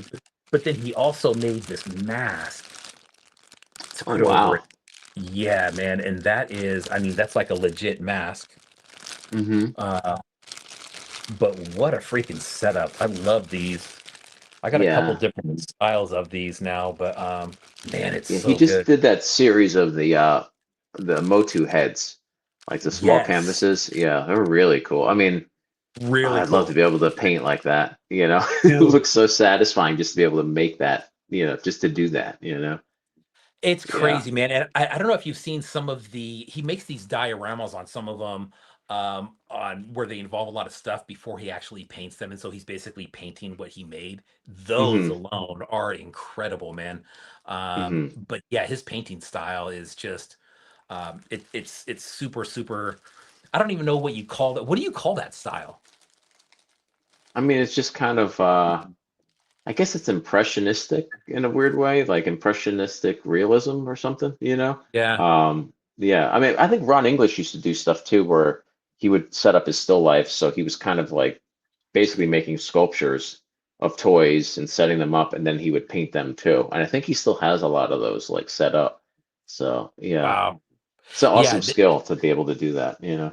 No kidding, man. It looks I mean, there's so much different, mediums involved there too when you're talking about all that's involved. But this is another one, this Ovion Galton that he did. This is a resin piece. Oh, Um, cool. yeah, that was a cool one. You know, the vinyl pieces were definitely higher end, but he said he wanted to get something on the table with kind of a lower price point, which I think was really Hmm. good. I want to say these were like $50, something like that. And that's Um, solid resin? yeah, yeah, solid resin. Yeah, yeah. Does it move or is it just one piece? You know what, man? I haven't taken it out, but the arms are definitely articulated. I can see and Okay. move them right now. They're pegs, yeah. Same with the head. The head, Hmm. legs are static, but yeah, the arms and head you can move.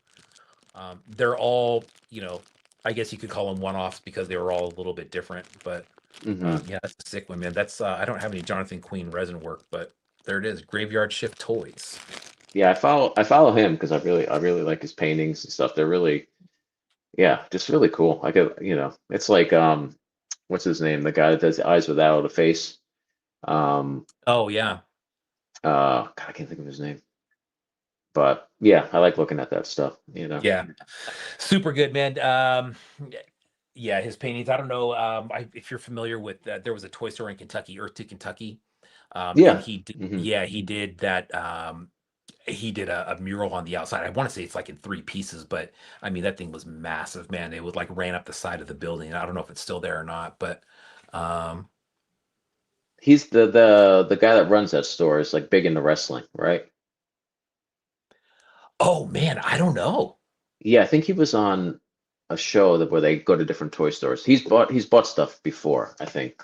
And then when I saw the show and saw his name, I was like, oh, I recognize that name. Oh, But I think gotcha. he's like a big Okay, wrestling guy. Yeah, yeah. got it. Dane, no, Eddie did not do that mural. That was from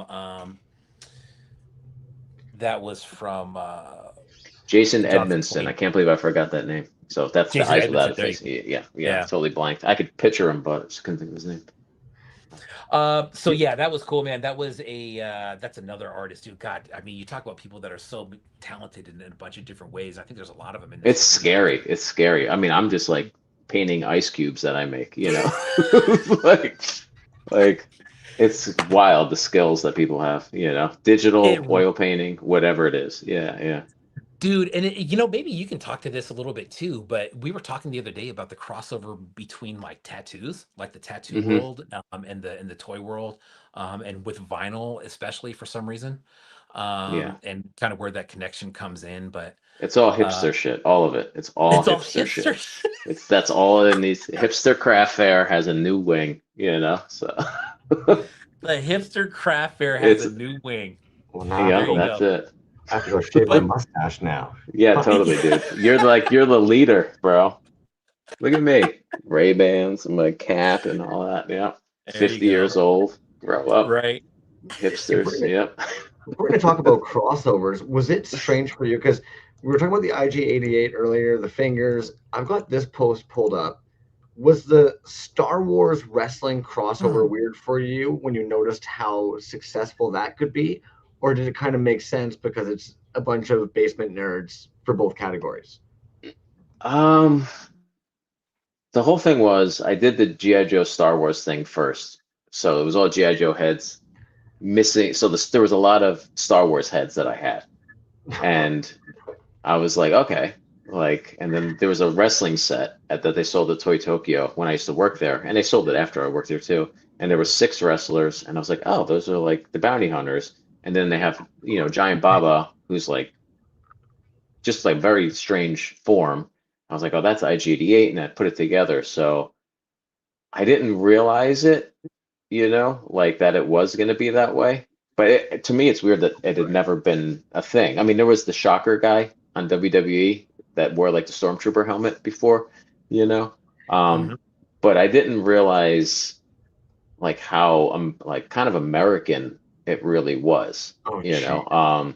One of the guys that had collected at one time, he's like a Hollywood guy, writes stuff, he's a big producer, and he was kind of just like, it's so like American. And that's why I started thinking of it that way.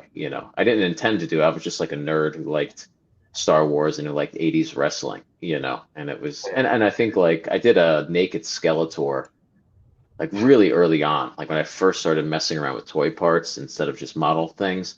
And there was something about like just seeing like the weird skin, but the whole body, Yeah. So I think there's something to that too. Um, yeah, I don't know why it works. It's been about 20 years since I had the idea. It was about like 2000, yeah, around 2005, 2006 was when I made the first set.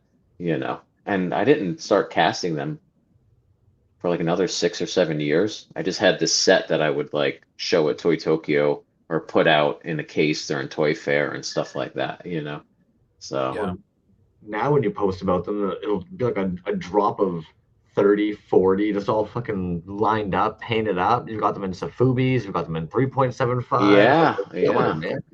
Yeah, no cease and desist. So I'm still rolling. So, Yeah. I was gonna say, dude, I think I have probably one, two, three, four, five, including the vinyl, at least five different scales of the SWWF figures. Oh Um, yeah, totally. Yeah, I messed around with some different scales. Um, yeah. it's a fun thing. It really works for people and like they get a kick out of it. So, um, What I think is funny, dude, is that you're absolutely, I totally agree with the Star Wars and the wrestling being super American, but is it mhm. funny that like a lot of those bodies were used from Japanese They're wrestlers? all Japanese wrestlers. Yeah, no, totally. Yeah, Yeah, yeah. And that's it's funny. yeah, it's the sculpts on those things are the best part, because they're real human bodies. They're not like a traditional Star Wars figure. So I Sure. think like you get to see the traditional Star Wars face with like more attitude, just by the pose, because those poses are their trademark poses. So they're like they have a presence already, and then you're like, oh, there's that head, and then your body like that's the mashup is like the two things there, like that face, but actually not just standing straight up like it would be in a Kenner figure. Uh, Yeah, and I think just what you said there too, man, that's something that I never really picked up on why it's so appealing to me is the Star Wars head on just the human body. mhm. Um, which is, if like you look in the movies, if some of them like the IG-88 obviously is not like that, but it's when you see it on a human body, it's just I've never thought about that, but I think that is definitely part of the appeal.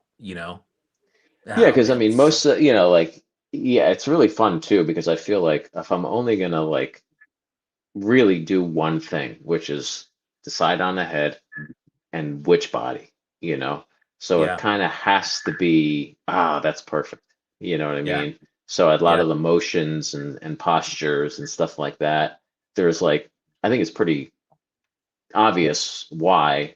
Other ones are a little bit more subtle, but there's always some sort of reasoning. And it started Sure. with IG-88 being like, oh, this famous wrestler who's like 7 foot tall, who kind of looks like IG-88's body, in terms of Yeah. how square his torso is and everything. Right. So Yeah, that one works really good, man. For sure. yeah, it's gonna be fun in vinyl too, because it'll be a little bit larger too. So Nice. I like that. eventually, Yeah. yeah. Well, I got to do all six. I got to do. I know I'm gonna regret making molds for Zuckus and Forlom because. But I have Yeah. to do all six. So. Well, that'll be fun, man. I'll be looking forward to that. For Yeah. sure. Um, check this one out, dude. Naomi Naff. I'm not sure if you're Okay. familiar with her. She's a artist Mm-mm. up in Canada. This is a vinyl piece. It's called She's Wicked. And Wow. she painted this one. This is so damn cool, man. The articulation on here, all these legs articulate, the arms articulate, the head. Very But different. Very, very different. very different, very cool, man. Naomi Naff has a style that once you see it, you never forget a Naomi Naff piece, dude. I think that she came out with a drop today, and you look Hmm. at it, and you're just like, oh man, that is so. All her stuff Yeah, it's is, it's really unique. I mean, yeah, I like that like the abdomen on that. It's kind of like globulous-ish a little yeah, bit. yeah. Uh, wow. Yeah, very cool piece though, man.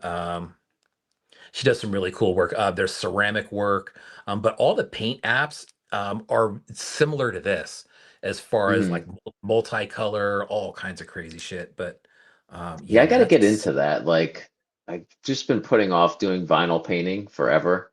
yeah, And I want to do it, but I want to, I'm such a like a line painter Yeah. That's why I have metal masks made for all the production stuff. But I got to figure out something. You know, I have a lot of blanks for Glyos, and I think it'd be really fun to make small editions of like using the airbrush style, like the M1 kind of bull mark style. Yeah. I think about it. It's one of those things I think about every day. Like, how am I gonna do that paint style in my thing on my figures? Because I think it would be fun. Yeah. Just and then do smaller editions and stuff, you know. So, Yeah. And speaking of painting vinyl, dude, on that interview that I saw, one of the first things they pan to is that mhm. green Garamond that you painted. Oh yeah, yeah, yeah. That I have. I saw that Yeah, and you I'm totally just have like, that. hey, Yeah. I know who has that. Yep. So that was cool.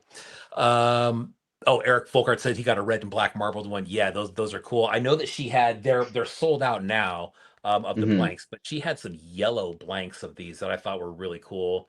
I've been on a getting a blank vinyl and then having somebody paint it up kick recently. I don't know what it is. hmm We looked at this freaking monster Yeah, I earlier. was looking at that. What is that?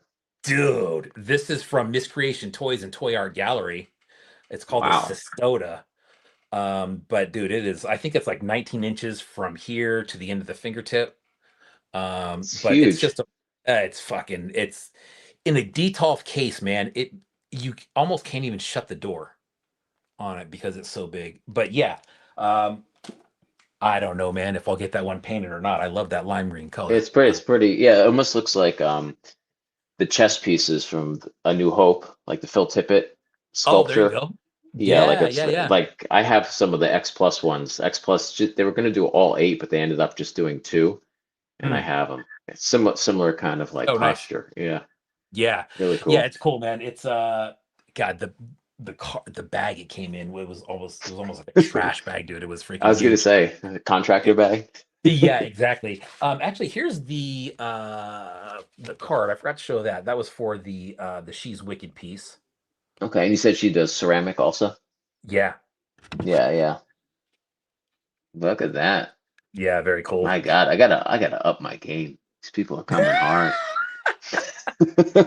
Naomi Naff, Look Knaff, out. on that one. Yeah, that's some really cool work. I love her work. She is in some shows sometimes, on online shows. But if you look at her page or even her shop is a really good shop. And it's all you can see where I mean it's absolutely definitely more wild and a bunch of colors, but everything looks cohesive. hmm And I think that's something that you hit on earlier too. Maybe not today, but on something else that I saw about how, or maybe it was you and I talking. We were just talking about how a profile, everything looks cohesive, whether it's, you hmm know, maybe not they're all from, the same city, but you can tell they all live in the same world. Um, hmm it- and it's the palette, it's just kind of the overall feel, but it looks like everything kind of runs together. She does a great job of that. You do a great job of that. So you're super cool. Thanks, man. That's what I was waiting for. I gotta go. Oh man. This one, how about Frank Mysterio, dude? Frank Mysterio's been around for a while. Very He's a mysterious. Yeah, he's a vinyl artist in Mexico. Uh Nice. yeah, dude, this one That's glows glow too. in the dark? Yeah, yeah, Yes, totally. sir. Yeah, That's that's a nice because really normally that's like a very unique color spray to go with glow in the dark. You know, yeah. like I feel like that's like a new thing. And then the teeth are brush painted, it looks like. Uh yes. Yeah. Almost like Yeah. Care Bear shit, man. Yeah, it's Yeah, really cool right. choices. Yeah. It's like Wildberry Skittle vibe a little bit There you going go. on Oh, there. I smoked that Yeah. strain. I smoked Poison. some It's poison. Wildberry Skittle the other day. Yeah. Dude, yeah, Very but this cool. is very cool, man. He does a lot of different stuff, a lot of vinyl work. And is Um, he are they manufactured in Mexico too? yes, sir. I believe so. Yeah. They do really good vinyl down there. Yeah, he does a ton of different stuff too. He's got so many different pieces out there. But his paint skills are super cool too. Frank Mysterio on that one. Last one I got to share, dude, before we jump into some of these other showpieces is how about Gum Skull Studios, dude? You familiar with that guy? Possibly. Let me see. Check this guy out, It dude. sounds kind of familiar. Maybe that's insane. Is he British? No, he's from South Carolina. Wow, because yeah, that presentation makes me think of like a lot of the guys in the UK do that stuff, but that's insane. Really nice Yeah, like matte finish on the gum, like limbs, right? Am yeah, I seeing that correctly? Yeah, that's really yeah, nice. He looks like yeah. super chewy. He looks super chewy. Yeah, and then he's got the cape is the bubblegum wrapper Oh on that. wow. He's got a really good Wow, that is card. involved. Very Yeah, involved. It's over very for cool me. piece. It's over for me and my wrestlers. This is a good one, dude. You know what, man? There That's was really some wild, other. yeah. Yeah, he's got some other characters too, in And this the series. limbs I really like because they're semi-opaque, which is really nice. Like the Yeah, colors has a little bit of depth to it. Like the light gets in there nice. Well done. yeah. Gum Skull. Is that his and Gums. that's him? That's what he looks Yep. like? Gum Skull Nice. Studios. That's the guy. That's the guy. Yeah. Um, but yeah, man, really cool piece. 5.5. He did. This is kind of like the deluxe version. He did another version of this without the staff. hmm Um, but super cool work, man. Like I said, North Carolina or South Carolina on that one. I picked that one up So at that would go with like He-Man scale, Ninja Turtles-ish kind of. Yeah. 5.5. Yeah, I think he's a Yeah. little bit bigger. Yeah, he's about hmm 5.5. Yeah. I know that he came out with another release. That one I can actually take out. I don't know if the other ones. I saw some newer ones that he came out with where I think the bubble's sealed, so you can't take them out. hmm Um, but yeah, that one was that's a good one, man. Gum School Studios. That's all we got for the shares tonight, man. You down to hang around for a little bit? Yeah, I'll hang out for a couple more minutes. Yeah. A couple more minutes. We better make it quick. Yeah. Like two, maybe three. Yeah. Hey, did the Yankees win? I think the Yankees won. I think the game's over. Did they? Is it over already? Well, I don't know. I think it started at like what 4 o'clock out Oh my here or God, it's almost 7 o'clock. 11 o'clock already. Holy cow. Yeah, Did the yeah, Yankees win, dude? Yeah. I saw the second inning when they went up five, which is crazy. They were talking to like Jazz Chisholm like the entire inning. I was like, is this cool? Like Do you, is this cool? Do you like that, dude? For me, no, I think that no, cheapens the whole no. thing. It's horrible. It's like when they talk to the NFL coaches like b before halftime. It's like, what are you doing? Like just let these people be. Nobody needs to know. Like if they're losing, they need to win, and if they're winning, they need to keep winning. That, Yeah. What do you you guys need to know? do to win the game? We need to score more points than the other team. And then they're It's like, wow, great, horrible. great insight from Yeah. coach there. But yeah, and I'm sure the reporters know that I think the coaches probably absolutely despise having to stop and talk to somebody and put on a smiley face. My dad's And they been a just football say the coach thing for like, well, the other team's playing great, but we'll see what happens. yeah, It's yep. And like, then they yeah, run off, and then they run you're off. I never remember going to my hear anything interesting from any of them. They're not going to tell you. They're going to tell their no, team in the locker yeah, room. yeah. Can you tell us all your secrets and stuff? Yeah. Um, But anyways, what do we got coming up next? Crumbs. We were going to take a gander at some of these show pieces. Showpieces. Recently we had the Sewer Showdown, which was I think number 2. That hmm one I think had over 100 artists in it, but there was some really really cool Wow. work as far as like Ninja Turtle based stuff. And then there was another one from Original Cash Brand, hmm which his formats are usually pretty wild, but I think it really makes for some really cool pieces um, in the show. And like you said, dude, people that have more than like are AC more than one medium at a time, I think some of hmm these shows you really get to see people's artwork plus their resin work, their paint work, their digital hmm work, or whatever it is. Gumskull, he sent a fucking t-shirt with that 5.5. Wow. That's uh bold. yeah, Yeah. I know. Well, I saw him at Assembly Required, and he got them for dirt cheap. He got an amazing deal. I don't know who does the shirts, but he got them for like $5 hmm a piece. So, but anyways, Yeah, yeah, the lots of internet's questions. the internet's great like that. Like when I was just first starting, it was just like there'd be group shows at Toy Tokyo, and everybody would just bring the best, and it was a lot of graffiti guys, and then Yeah, like me and Morgan, a couple other toy guys, everybody kind of trying to do something, just to get like somewhere, yeah, like check yeah, check my thing out. And now that's what the internet is. Wow. The Those internet is all. the early days were really, I realized how distant they were now, just because Yeah. of like, I had one opportunity, like I was working at Toy Tokyo, and I'd have like one opportunity to show people like, I can do this, and I would go like way overboard in terms of how involved, but it was like my only shot. Everyone's like, yeah, it's really cool. Like, you're not Futura, but it's still cool. Yeah. Yeah. Death and Strawberry says live in person shows are still pretty awesome. Yeah, I agree, man. Mhm. Uh, It's maybe corny, and I'm sure you've been asked like a bajillion times, but when did you kind of realize this was something you could seriously be doing full time? Uh, I guess it was like right before I left my job, because I was like, I was selling stuff, but it was like, I don't make that much money at work. I don't make that much money selling stuff.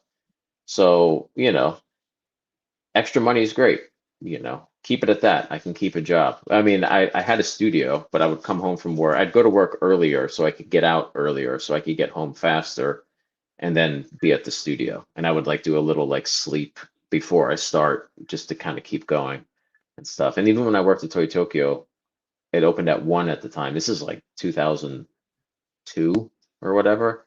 So I'd like do stuff in the morning, go down there, work at the toy store, be in the scene like the whole, and then come home. Most of the work was being done before I went to work then. Um, but yeah, I guess I just realized I think I can do it. I was just like rice and beans, $4 a day. If it gets rough, like I think I can do that. But to be honest, I still don't understand how I do it. You know, like I don't like the people. Like how do I do that? But I think it's one of those things. I think if you put yourself in a situation, you kind of figure it out.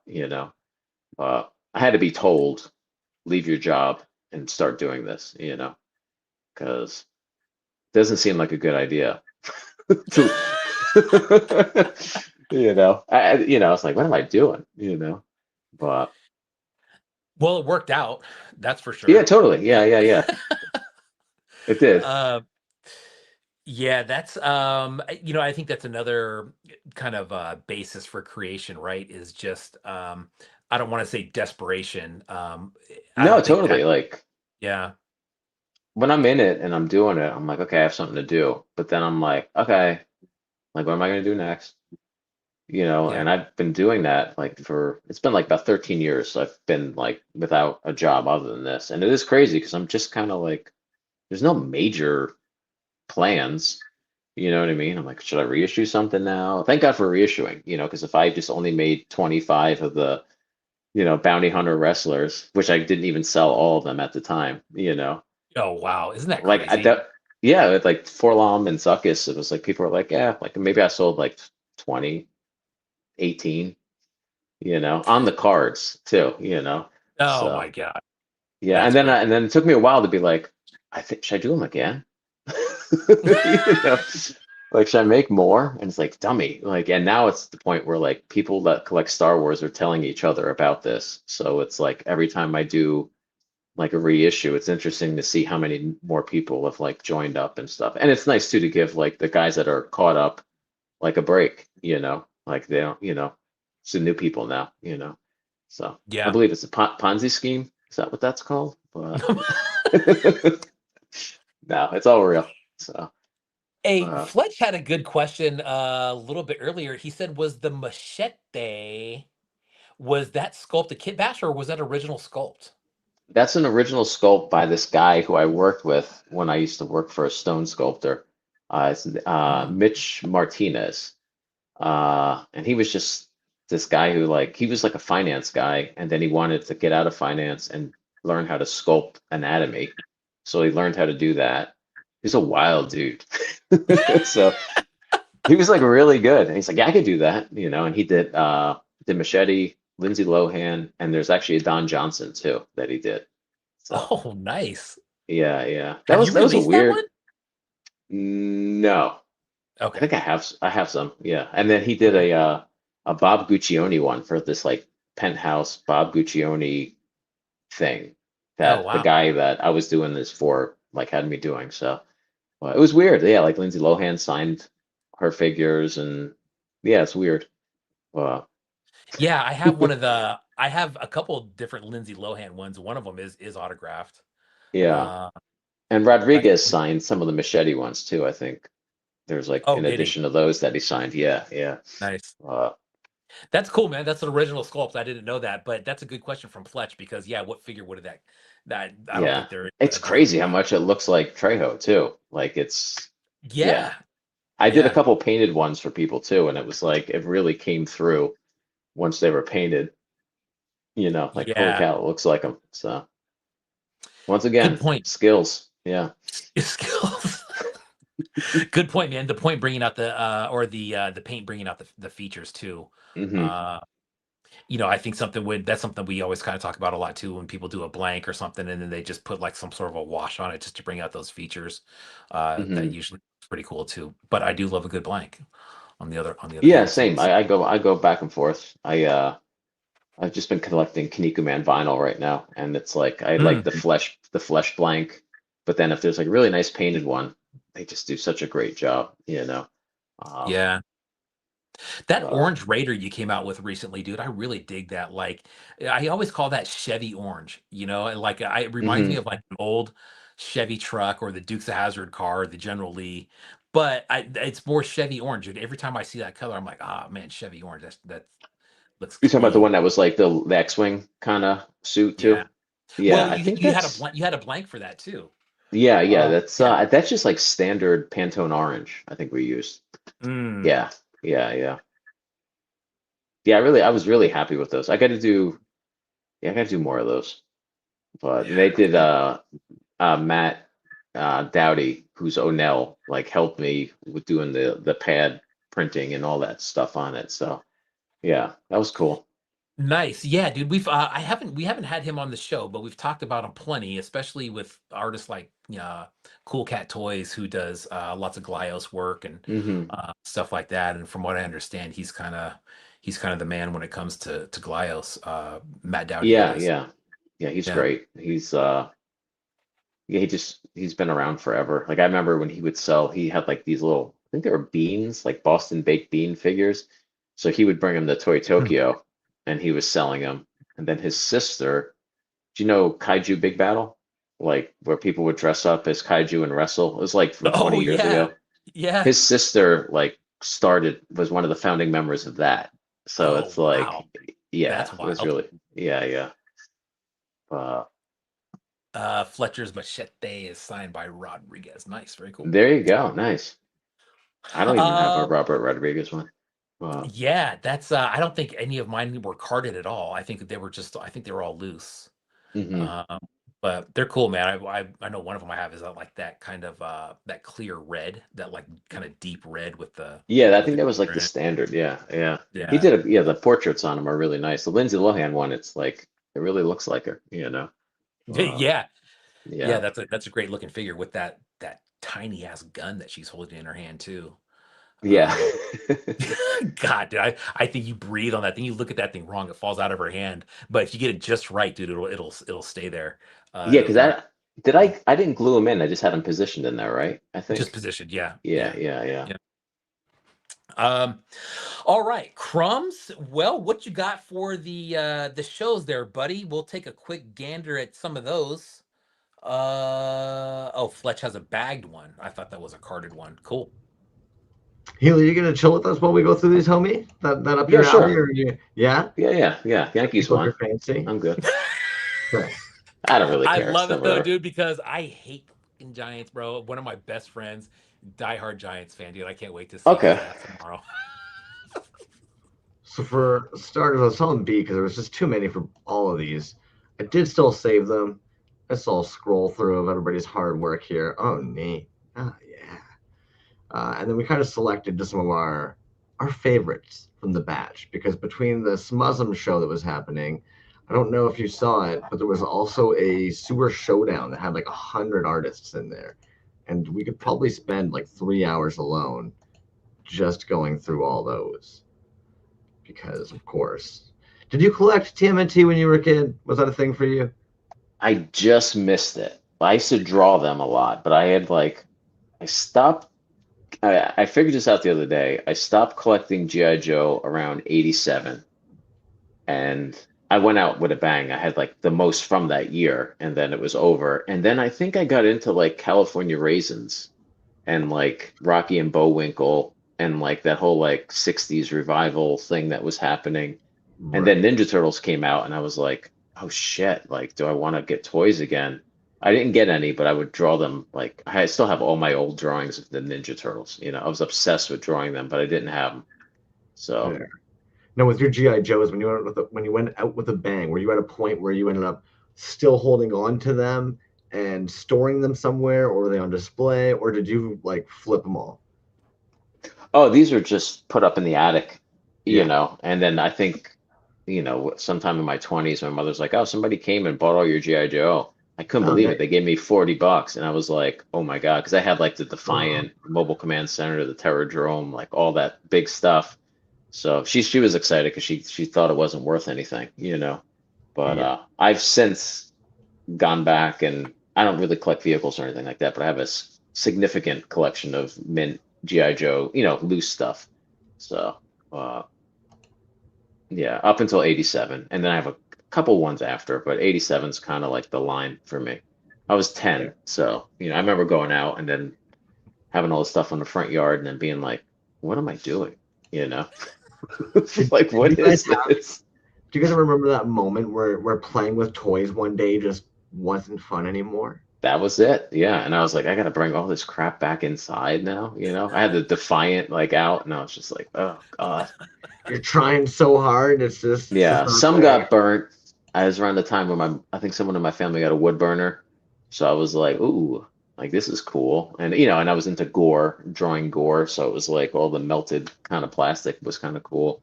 And then I cut up one, turned it into Freddy Krueger. That was like my first custom ever or whatever. So uh, yeah. Lost That Boys kind of made me not want to play with toys and try to be cool instead.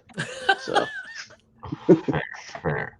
yeah. C&D, man, I might have just missed you, my friend. It might not have been that yours didn't make the cut. If anything, I know your Guzzard figure, B ended up actually selecting that one, but I'm seeing now on your page you also had like a computer sculpted one as well. So that's my bad, homie. Um, but Yeah, I was gonna say I thought I sent a T&D toy box You one. you did, yeah. Your sewer showdown piece was that. The first one we actually have, B. You ended up picking this one from Dirty Yeti. Yeah. This wasn't figured. So this is the entry for Smuzzum Show. The original cash brand, legs, law enforcement, giant stomper. See last photo description backstory. Made from recycled 3D printed Marvel juggernaut legs from 2019. Mini rubber bands, resin, farm animals, prescription Wow. bottle, old cat cables, drone, camera, and hand painted. Oh yeah. Yeah, dude. So Oh, what I really liked about this one was the tank right there with the animals, and then the hoses coming out, like the yeah. animals were being just kind of pressed or stewed as some sort of fuel. Wow. Um, yeah, I thought that was cool. That's wild. And does this person make others like makes one of a kind figures or and stuff like that? Yeah, dude. So Dirty Yeti, man, he's from up in Michigan. Hmm. Does some really, really good paint work, resin work. He does original sculpting. He's one of these guys that he's got a bunch of different disciplines that all kind of work really well together, in my opinion. Hmm. Um, but yeah, lots of online shows. Like I said, he does have some really super super cool painted vinyl work. I don't Hmm. know if it's on his page for sale anymore, but it was at one point.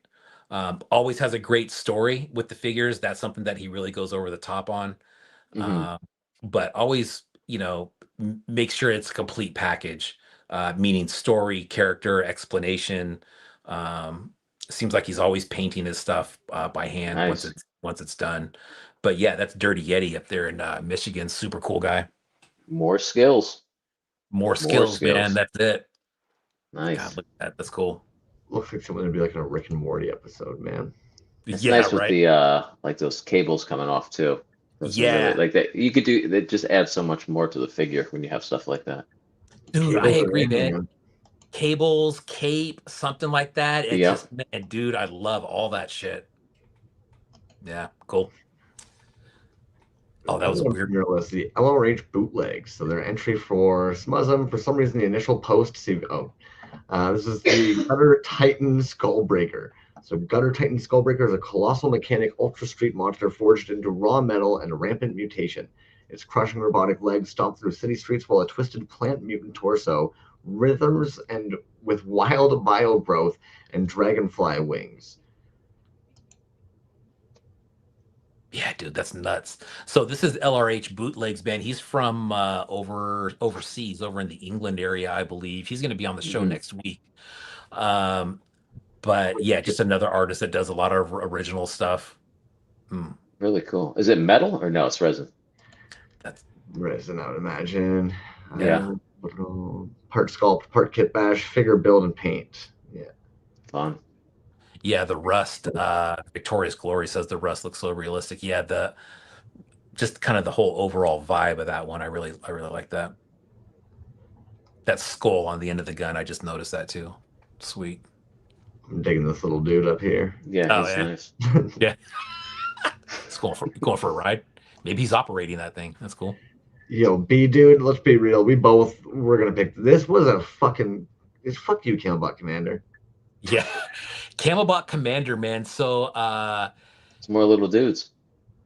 Yeah, those are you familiar with so Camelbot Commander, he's got into Mr. Jago.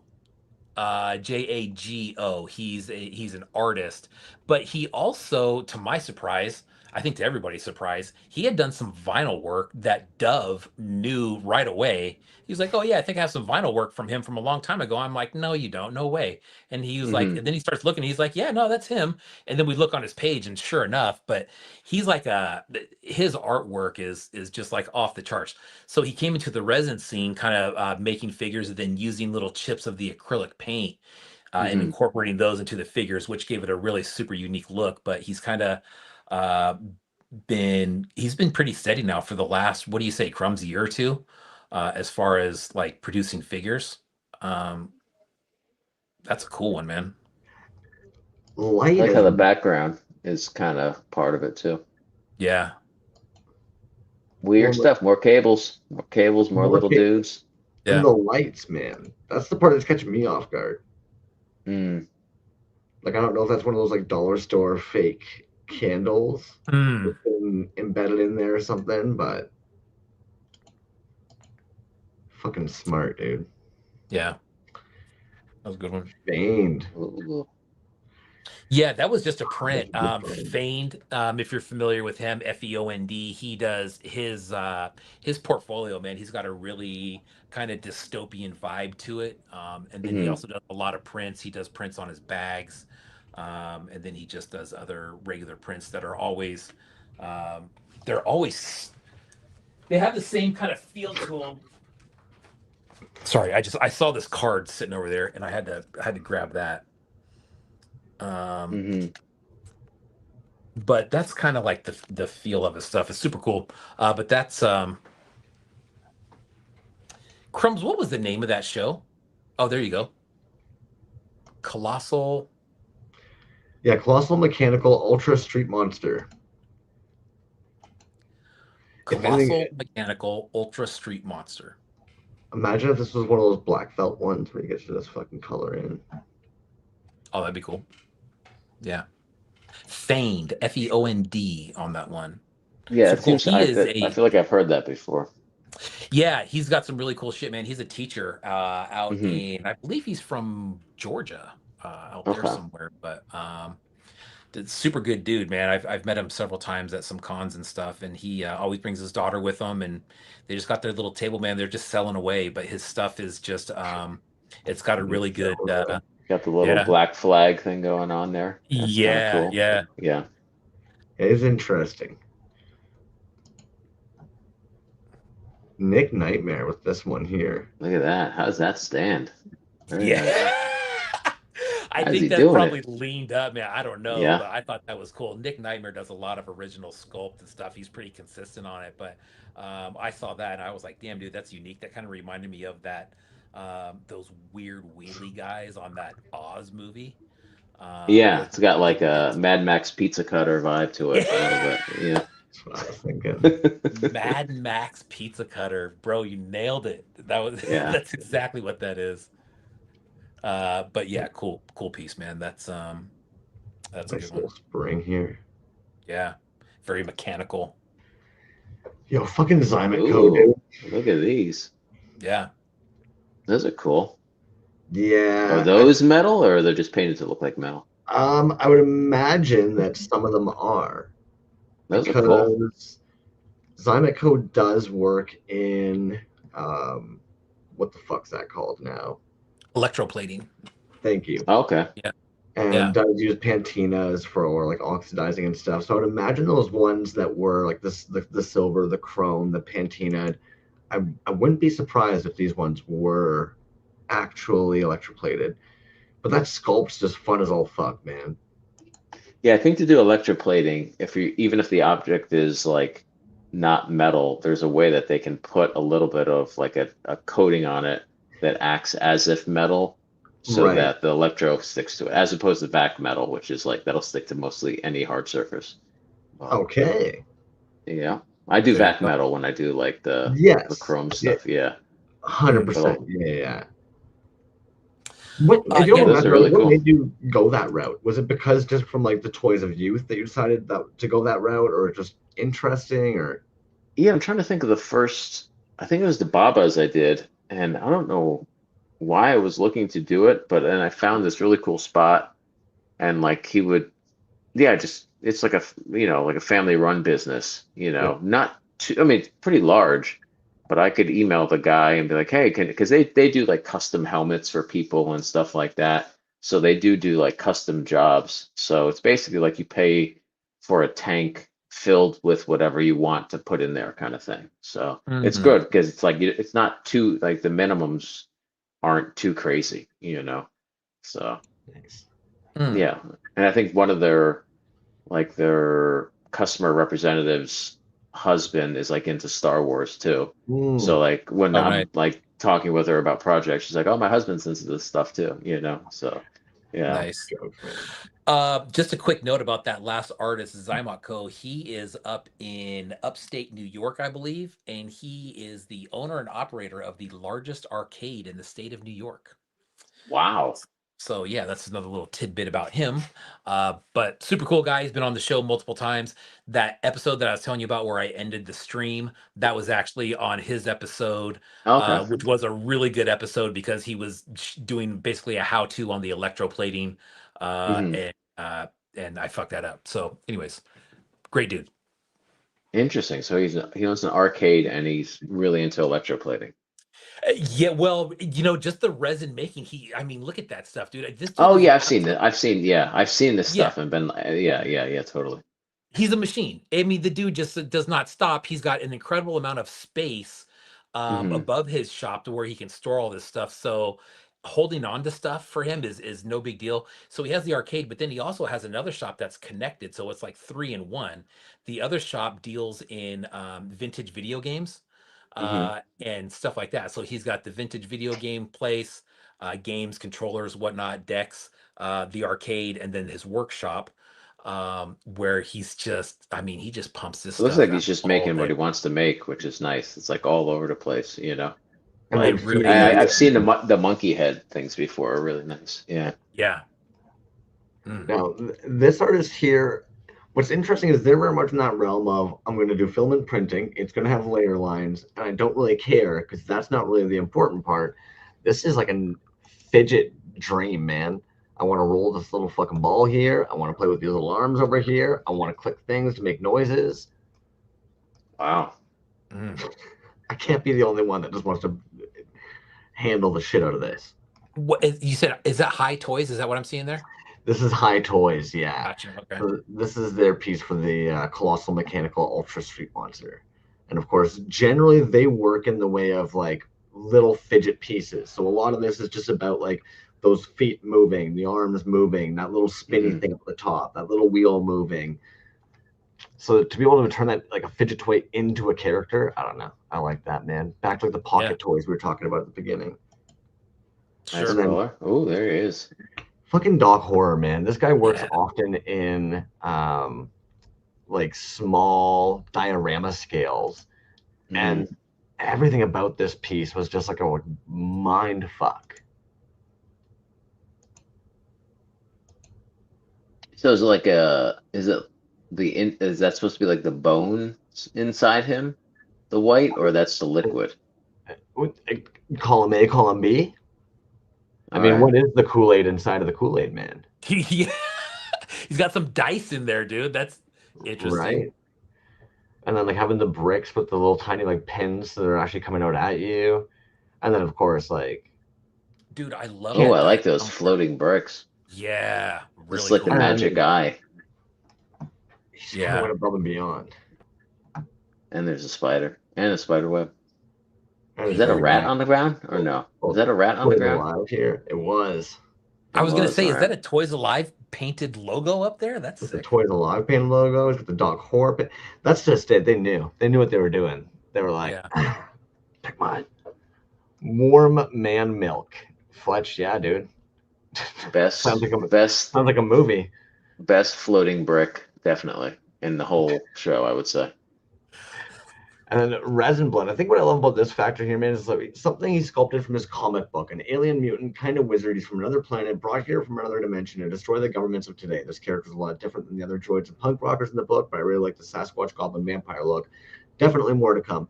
I think the thing that I love about this is like, it's kind of like you were saying earlier. It's almost like a mascot of a thing, both of Resin Blood's or Eddie's like creation, right? The fact that he's got his comic book going, and then much like we see with Barbarian Rage, having the figures now for those characters, wins. Yeah, it's nice. It looks very different in different colors. Is that brown one have paint, or that's just the just different coloration of the vinyl? I think it's just brown, and it happens to have a different cast here from where the pigmentation sat.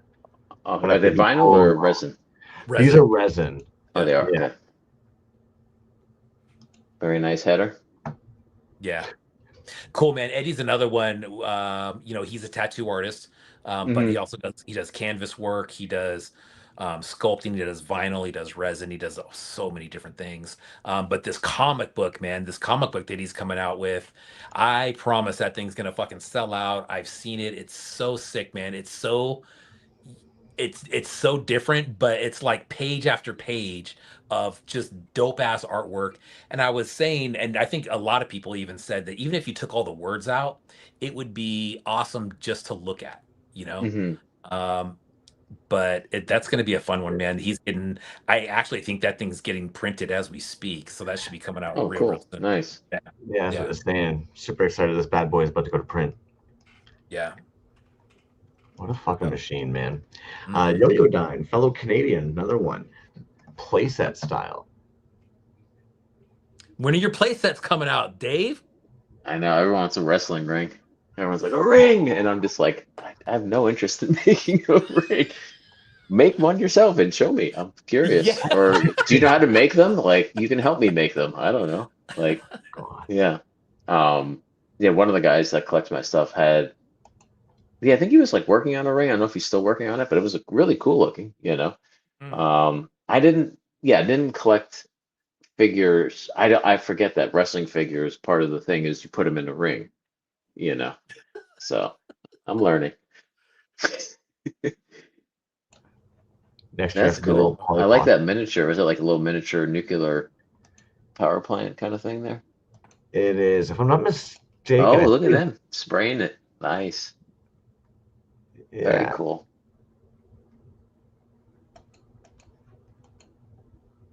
I didn't even put that together. Smart. I know. What's the other monster? It seems familiar to me. Mogera versus Godzilla. Okay. I used to work at Toy Tokyo. I used to know all the monsters. I forgot a lot of them now. There's too much to remember, man. There's a lot. He's in a few play sets recently, man, that I think actually, they look really, really cool. I saw some of those in person at Assembly Required. Dope little setup, man. I always, when it comes to the minis and stuff, sometimes I don't want to say they're hard to display. They're just a different scale. But yeah, dude, those were the ones I think that were at Assembly Required. That's cool. Yeah, exactly. Just, vacuum formed. something to set them on. And I noticed that we started kind of talking about even individual pieces. Like I think Von Fake Name did like that creature that was a 3.75 and ended up Right. putting it on a base. That Yes. was something really cool. Um, Bases, cement, vehicles, wires, lights, glow in the dark. Floating Yeah, bricks. floating bricks. That's the next thing. Right, That's man. the next That's big it. thing, man. That's what I'm working on with Pendragon. There's just going to be a brick. You order it and you open your door and there's just a brick floating in front of your face. Oh, Jesus. You're like, it's a magic set.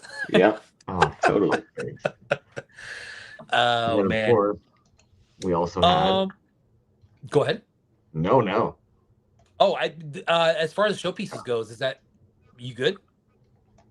Or- That was it for the Smusm set. And then, of course, we've got the Sewer Showdown, but the floor is yours. I was gonna ask Dave how he's feeling, man. We can Let me see what sign we got. off. I might leave. Had no choice. You Yeah, better bring his ass we back did on in here. An early morning here tomorrow, so it is, All and we good, are man. 3 hours. We are 3 hours ahead of you. I don't know if you're You are aware. 3 hours So ahead. yeah, Yeah, being Um, over in the Pacific thinks everybody's in fucking California time. Dude, it's eight yeah. o'clock. I'm ready to rock. Let's go. We're just getting started. It's nice how Uh, light it is. So, yeah. Yeah, there you go. but Dude, thanks for being on again. of course, It's always a pleasure to have you on, man. It's only the second time, but um we know you're busy, dude. And anything yeah. else But that you want to say? I'm not really busy. So just ask me whenever. I'll hang out, look at stuff. Keep Sweet. me posted. Keep me posted. I feel bad we Absolutely, pulled you man. in tonight. We did ask you some questions, but then otherwise, B showed you a bunch of the toys he had. Then we showed you a bunch of things people you don't know are making, and you're sitting there being like, "The fuck is going on, dude? I missed this No, it's baseball great. game It's for this." great. Every question that could have been asked me about what I do has already been asked at some point. So I always feel like I'm probably repeating myself anyway. So Somebody somewhere hasn't heard it. that's true. That's true. Well, thanks for having me, guys. Anytime, I'm around. So Thanks, dude. Really, really appreciate it, man. And I'm sure we will be talking before too long. yeah, should I push the orange button? Do it. All right. Later, dudes. Later.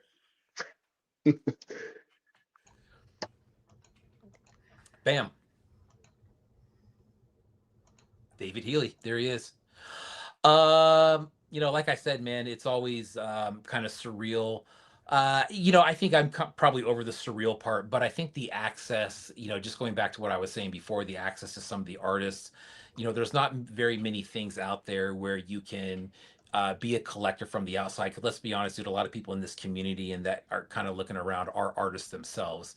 Being a collector from the outside and just kind of getting into a world and seeing who I consider is like at the top of the game, and then being able to reach out to them and ask them a question and have them respond is that's unique, and that's a really fun part of the scene, I think, that you can talk to people just like regular people do. And I think he had a really good point about like, what do you call this? I think it really is still at a young stage where the access to people is still, there. And people haven't reached this level of, I don't want to say superiority, but this kind of level of, I don't need to talk to the guy who's buying my toys. Um, I don't get that feeling from him at all. I think it's the complete opposite, where he wants to be in touch with what's going on. And um, but it's just, great dude. It's interesting in their perspective.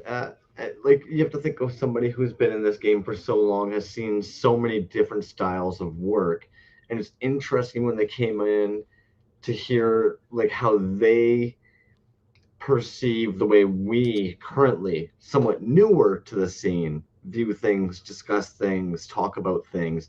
Even them kind of talking about that migration from more art flow into like it should be more action figure based, more toy based. It was just interesting getting that, man. Yeah. I don't think we really. I just wanted to because I'm weird this way, and now they're not here, so it's less awkward. But I went digging in their post today, and obviously they had work before this. This is kind of like the earlier work that's posted on their IG. But for a lot of the dudes in the scene that maybe are wondering like if they're on the right track, if what they're doing is right, like prime example where like we see this still. We see makers making things like this still. And I think there is still a place for this kind of stuff. And it's interesting going back with a maker like Healey, who's done the vinyl and he's even mentioning a lot of that stuff. They've got the paint masks for them, and then having the 3.75s that they're sitting there doing the painting for. And to see some of this more artistic stuff in the past, it is kind of interesting to see that. Do you call it a progression? Or is it just more a flow and style? It's exactly. And it's hard to say. It's hard to say that's a progression because it all looks so good. The first one of those that you showed, the red and the yellow, I actually have 2 of those, and I think one of them was a collab with Sucklord. I can't be sure on that though. But even stuff like this, like 2016. It's just interesting to me to see that growth with staying authentic. These are so fucking dope, dude. If I ever could get some kind of a surgery, it would be to make myself look like one of these. You know what, dude? I don't know if I've seen those flesh-colored ones like that. Those are crazy. But the figure on the left, the Baba, right? Like if you look at that base figure, is that IG-88 SWWF wrestling figure body, and then he sculpted on top of that. And then mold cast. This figure looks good every single way it's done. I'm not familiar with this one. This one was new to me today. I have a couple different ones of those. One of them is chromed out. It's really, really cool. But you're right, dude. The Babas, every single one, dude. I have a really good variety of those, and they all look really, really cool. By the way, if anybody was wondering, future guests, what the orange button does, Dave just texted me and said that the orange button is actually the ejection seat. So now you know, if you hit that, you're out. Get out of here. There you go. Did you want to dive into the Sewer Showdown, or you got something you want to show off there before we fire away? Yeah, no, we got through all the pieces with him, man. I thought that was cool. It seemed like he enjoyed a lot of those pieces, man. And then he drops a little nuggie about a Healey-made Pendragon collab. Right. I'm gonna sound like a dick, but admittedly, when you were showing him your pieces, I felt like it was almost like when like the older cousin comes to babysit, and they're like, hey, look, and they're like, oh yeah, dope. Yeah. And check out this one too. Oh yeah, it drives. Oh yeah. Sorry, man. Well, I know that he's a toy guy. At the end of the day, he's a toy guy, and he likes to look at toys and stuff like that. And so do we. I thought it'd be cool for him to look at some of that stuff. But yeah, you're right, dude. It's kind of like showing Babe Ruth the infield single that you just beat out to first base, and he's like, oh yeah, well, hey, you got on base, man. That's awesome. I'm sure to a degree it's probably interesting still to see what's being done in the scene right now. Yeah, like you said, there's still a toy guy. Well, see, and that's the thing, dude. I really felt like there was some genuine interest in there when he was looking at some of these pieces. He said he doesn't follow a lot of artists, and so I think yeah, he's got oh, you know what? There is a sword for this one. God dang it. I just noticed that one of the prototype piece that I had, this one right here, I didn't see a sword with it, and I didn't think it came with one, but it sure did. There it is. But yeah, he's obviously a fan of all kinds of stuff, and I think he really appreciates just kind of the whole process. It's something that I don't want to say I can't appreciate because I'm not an artist myself, but talking to so many people and going and just hearing about that process and seeing one-on-one what that process looks like and seeing some of the frustrations and stuff, I think he can really appreciate what people go through to get a finished product on the table. I mean, and he's at the top, right? That dude's like super fucking clean from A to Z. But I mean, there was a time when he wasn't, and there was a time when he was trying to find his way and trying to clean things up and probably unsure about a lot of things. He even said that he still has a lot of ideas that he'd like to do, but he just, he just can't do them at the frequency that he would want. And that's totally understandable, man, when you're doing it, like he said, kind of a blue collar thing. And that's his job. That's what he does. It's not a hobby. It's not a side thing. It's not a, hey, I got a couple hours. It's probably on a serious grind every day. Maybe not every day, but probably really close to it. There's got to be a regimen, a schedule that you have to follow. And what's interesting about him, dude, it sounds like he really likes that sort of what do you call that? That's sort of schedule that you put yourself on, dude. And it's like, it seems like, there's a schedule and a goal and I beat it, and a schedule and a goal and I beat it. And I think when we were talking earlier about what kind of motivates some people to kind of keep on going, it's interesting for him to say that it's more of, it sounds like an inner battle of saying, hey, I have to do this and I have to get this done. And I'm going to do it. And that's what his life is now. Because that's, he's doing it full time. I think the craziest thing, or the most difficult thing when I look at those runs, is knowing that you have to watch paint dry. That there's no bones about it. Even if I picture a gang mold for one of those wrestler like Star Wars figures, it's like, well, okay, how many can you do in a gang mold? And how big is that slab then? Or do you bother doing a gang mold and you actually just make multiple molds? Or do you just have one mold? And then we know resin takes time to cure. And then every single fucking time, you have to walk over to the stupid pressure pot. You got to fucking open it up. You got to put the thing in there. You got to, like, that's all time, right? Like, it's kind of like when you think about doing your laundry, it's like, it's not just that all of a sudden it's going to take X amount of time. Like, do you have the time for it to go in the washer, if it's going to go in the dryer? Like, it's all different stages for it. But even when he's painting them, it's like, well, reach the point in the day where you can only kind of do so much. If you've just clear coated everything, now what do you do? Yeah. So like that's all scheduling as well, man. Yeah. You want to hop into these sewer showdown pieces? Let's do it. Let's do it. Now, this first one that you ended up having sent, it was a collaborative piece. It's going to be the OG Custom Tees, but it looks like this was Bootleg Toyco for the incredible sculpt, Ross Lang for the incredible print, and the Bros, who's been my homie for many years, Space Triacle for the incredible paint job on these. So this is the work, obviously. Oh, it's going to be an OGT's MF Dawn. Damn it. Yeah. And if you guys aren't familiar with OGTs, go take a look at that site. His we've actually looked at him on the show before, man. But his shirts are fucking fantastic. Very, very cool. Take a look at those.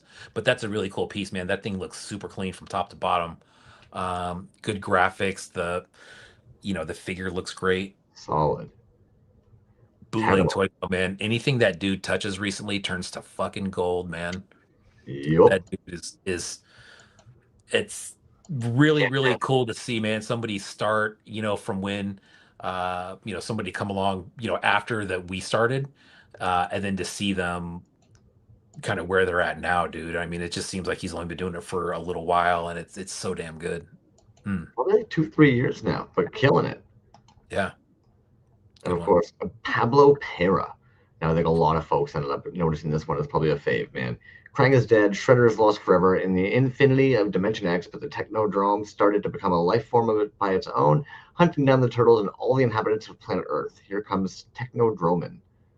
Fully hand sculpted, cast in resin, 4 points of articulation, 4 interchangeable weapons. Bro, so that's why I sent that one, is that line that you just read right there. All original sculpt on that. Yo, check out the turtle finger. Is that turtle fingers for the super great there? It is, dude. I did not notice that before. But I mean, that whole thing's hand sculpted, dude. That's badass. Yeah. 4 interchangeable weapons. Like, fuck off, dude. Yeah, no, it's brilliant. Nice, man. Dude, see, now I'd play with that. All right, yeah, dude, are those all magnetic too? Yeah. Yeah, I agree, and I think I even have pieces like that where, you know, you swap them in and out. And dude, I have plenty of pieces where the magnetic articulation. That's one of the things I really love about magnetic articulation and glyos at the same time is Yeah. that they are interchangeable and you can swap them out. And when you do that, absolutely, dude, I would say that's playing with those. Um, and some of them were meant to do that. Some of them, were Yeah. not. Um, but Eddie very and cool. I, Eddie and I, man, I love that dude. I really dig his work. I think he's a great guy. And I remember, uh, do you remember that movie? Have you seen that? The original? 100%, dude. Oh, of course. 100%. Right. And yeah, it is good, man. But dude, I saw that one and that I don't think anybody else touched on that character in the show. But that Ernie Reyes character, dude, I remember Ernie Reyes as an actor, and when he was around, and he was doing a lot of like kung fu, karate type stuff, man. And I remember it was so rad. I would say I'm kind of like Healy in the sense that I feel like I just missed Ninja Turtles. He was born in '77. I was born in '79. And so it was like right there, dude, where I remember seeing the movies in the theater, didn't collect them a whole lot. I don't think I was collecting a lot of anything when those came out, except for like maybe starting lineups or something. And I wasn't really so much of a collector of those, but I think it, um I think it fell right in the perfect line. One, I think for some reason Canada was just bigger about Playmates. I'm sure if I went digging, I'd find a reason why. But then also it just so happened I was probably like 4 or 5 when those dropped. Ideal toy collecting age, right? yeah. Screaming at your parents, get me that, please. Yeah. Get me that, please. So TND Toy Box almost didn't make it into this is Pink Flamingo. Reference to Pink Flamingos by John Waters. They used Ace Duck as a starting place and used Nomad Sculpt printed in resin and painted with acrylic markers.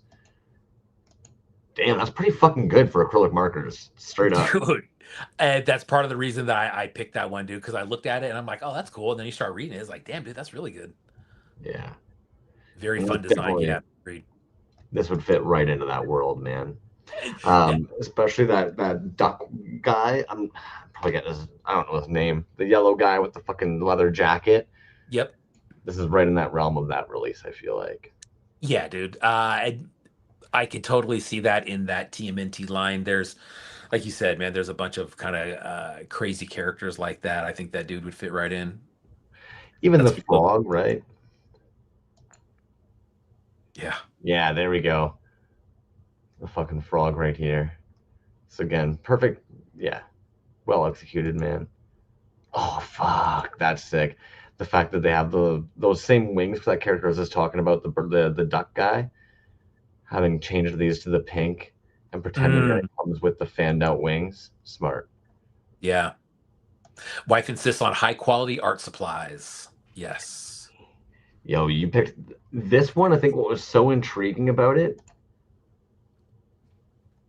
it's rare that like something like this just oh oh it's like that fucking yellow with the little green bits you'd never guess while it's glow in the dark, and then you see it unglow in the dark. It's like, oh fuck, Dude. that yellow. Yeah, dude, that's exactly why I grabbed that one. And I think my reaction was almost exactly what you did right there. Was I saw the glow and I'm like, oh, sweet, dude. And then you turn the page and you're Right, like, oh, ooh, I like that. they've That been is knocking out of the park.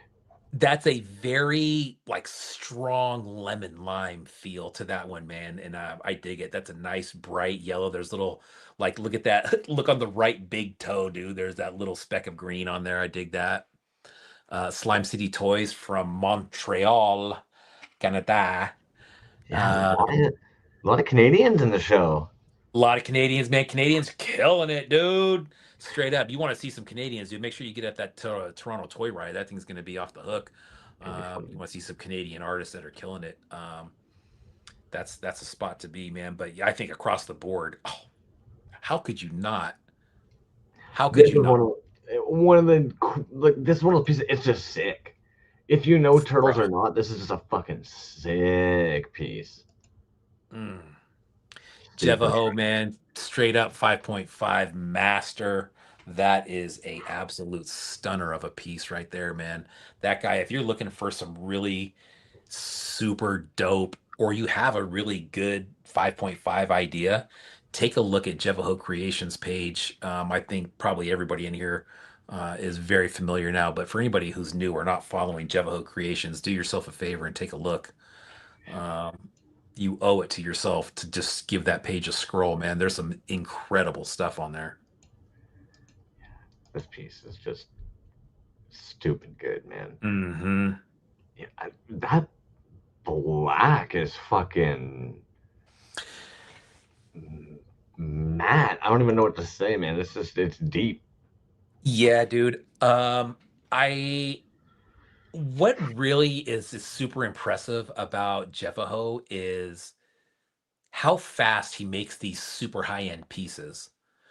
You know, like this was a Sewer Showdown piece. I don't know how long, but if you go back to whenever that show was first announced, he was making stuff in between there. It's not like that was the only thing he was working on. I feel like he's basically weekly, dude. Yeah. He almost puts out something new almost every single week. Yeah. Just insane.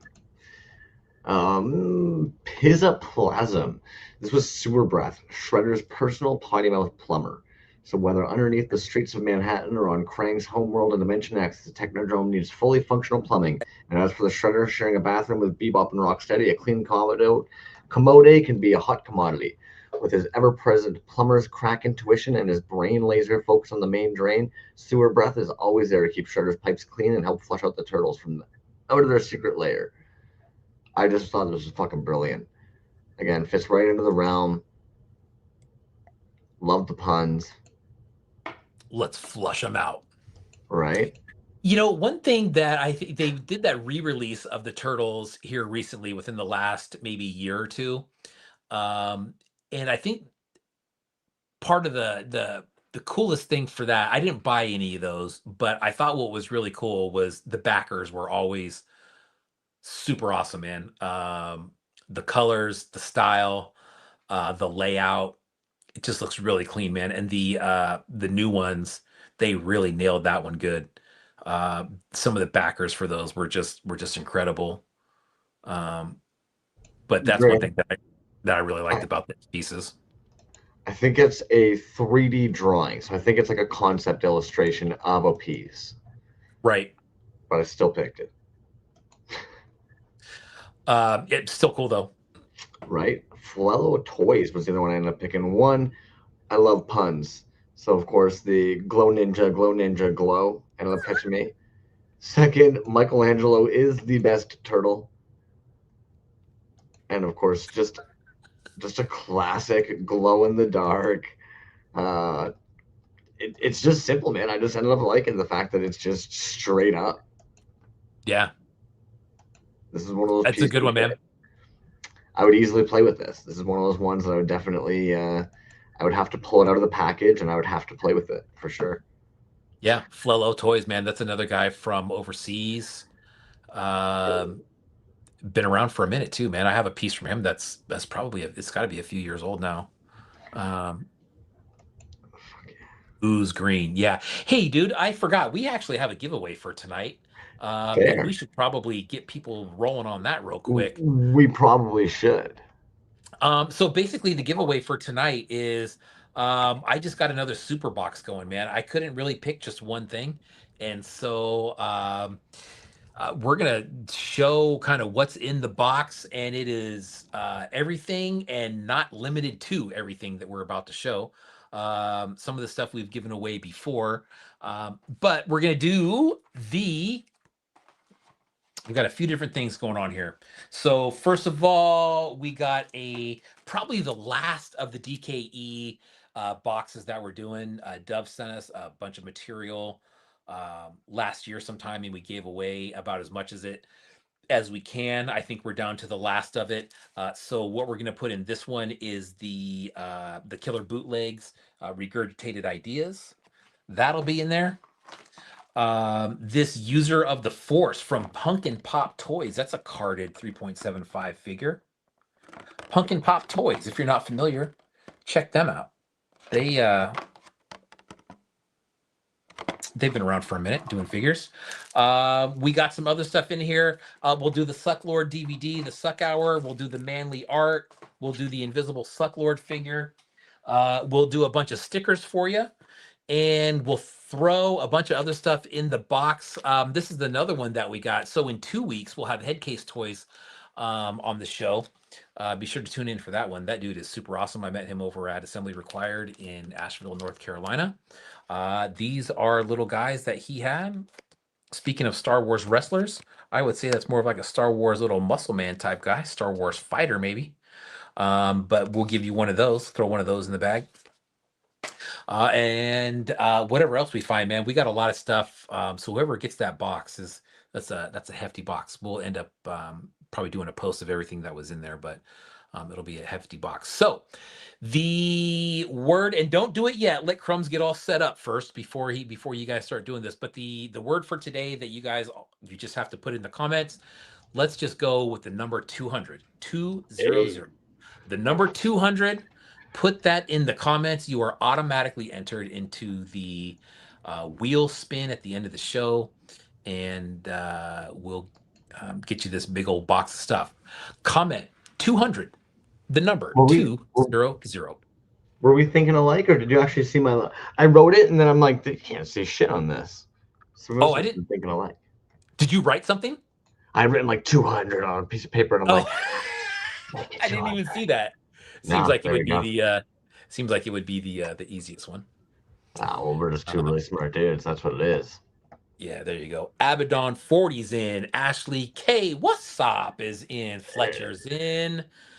Slipshot is in. Right on, you guys. Thank you.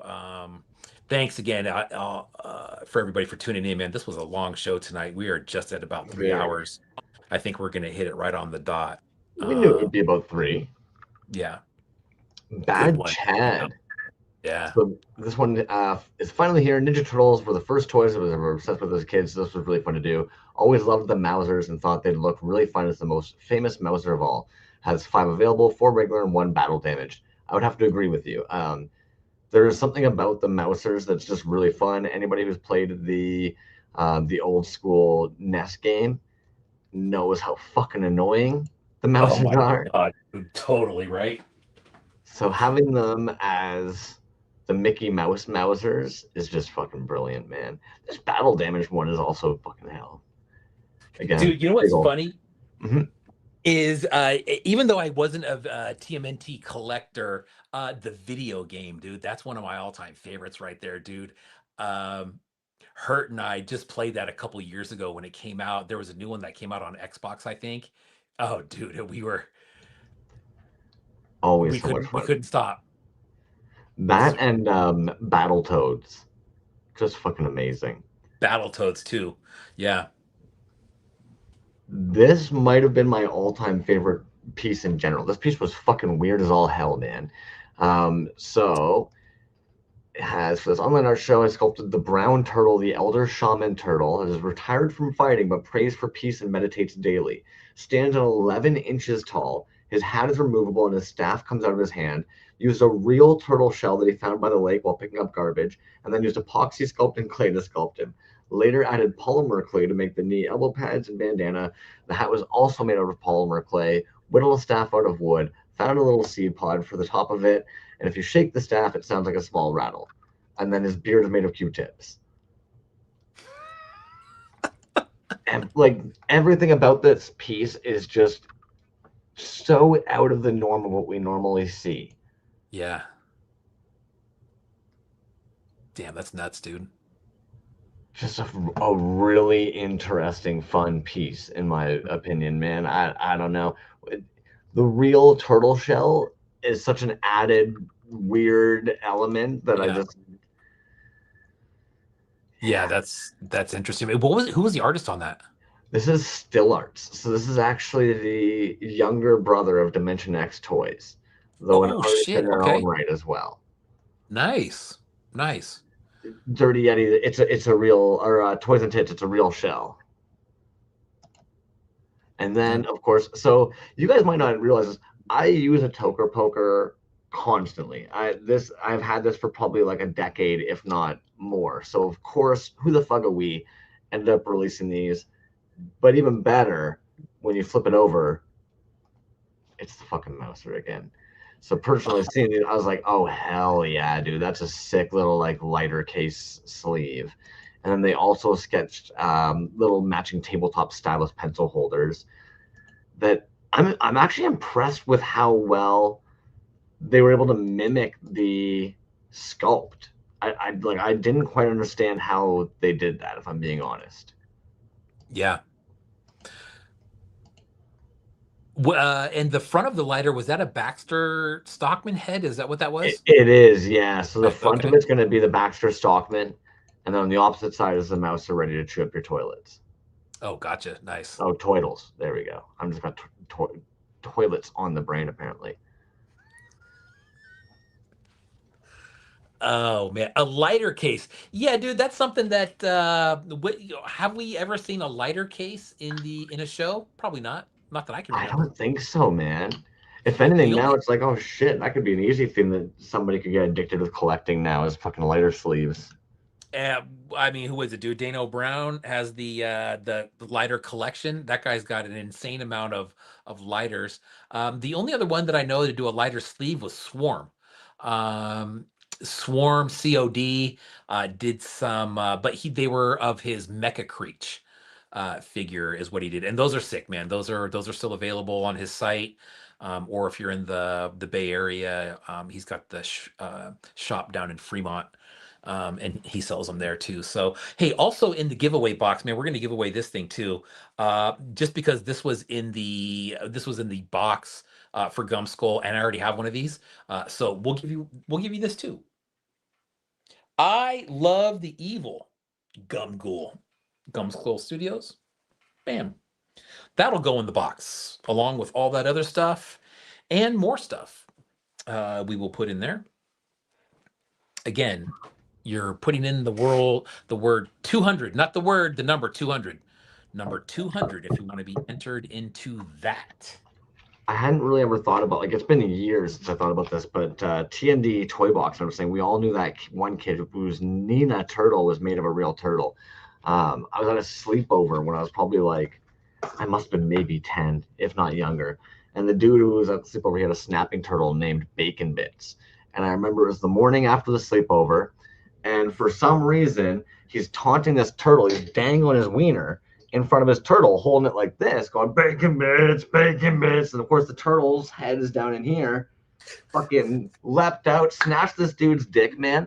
I remember he just comes running out to where like my mom and his mom are there because my mom was going to pick me up. And he got this turtle fucking on his dick dangling there. I don't remember how they got it off. All I remember is him saying bacon bits, and then this turtle biting his dong, dude. Yeah. What a memorable experience that must have been for that young man. Right? Yeah, dude. Fuck, man. Again, it's one of those things. Looking back, I'm just like, yeah, no shit, dude. What's the turtle supposed to do? And that's one of those things, he's probably too embarrassed to repeat that story. But you can imagine, dude, anytime turtles come up as a pet, and his brain's going, oh, I know one thing you shouldn't do. Let's be real, man. I guarantee he's told that to everybody. He has probably told that story to anybody who wants to know. Like, oh, yeah, I'm a dick bit by a turtle once. Like, do you need to get salmonella shots after that? Like, I don't know. Anyways, the draw is at 16 so far. Before we wrap up this entire evening, put the number 200 in the chat if you would like to win that big old box B was showing you from a whole bunch of people around the globe there. Yeah, and next week, LRH Bootlegs. He will be in the house next week. That'll be very fun. Yeah. Head Case Toys the following week. But yeah, make sure you tune in next week for LRH Bootlegs. That'll be a fun one. I'm not sure what time it is going to be where he's at, but it's not close to our time. I know that much. So I think it's a Rainbow Yawn type thing. Nice. Yeah. That's what I was just thinking when you meant. Yeah, I know. When you mentioned LRH, I was thinking to myself, like, yeah, poor SOB, dude. He's gonna have to fucking pull an all-nighter or something to get in. There we go. Good Ready to luck to draw on. everybody. We're just Delta, getting what's going on, ideas. Delta?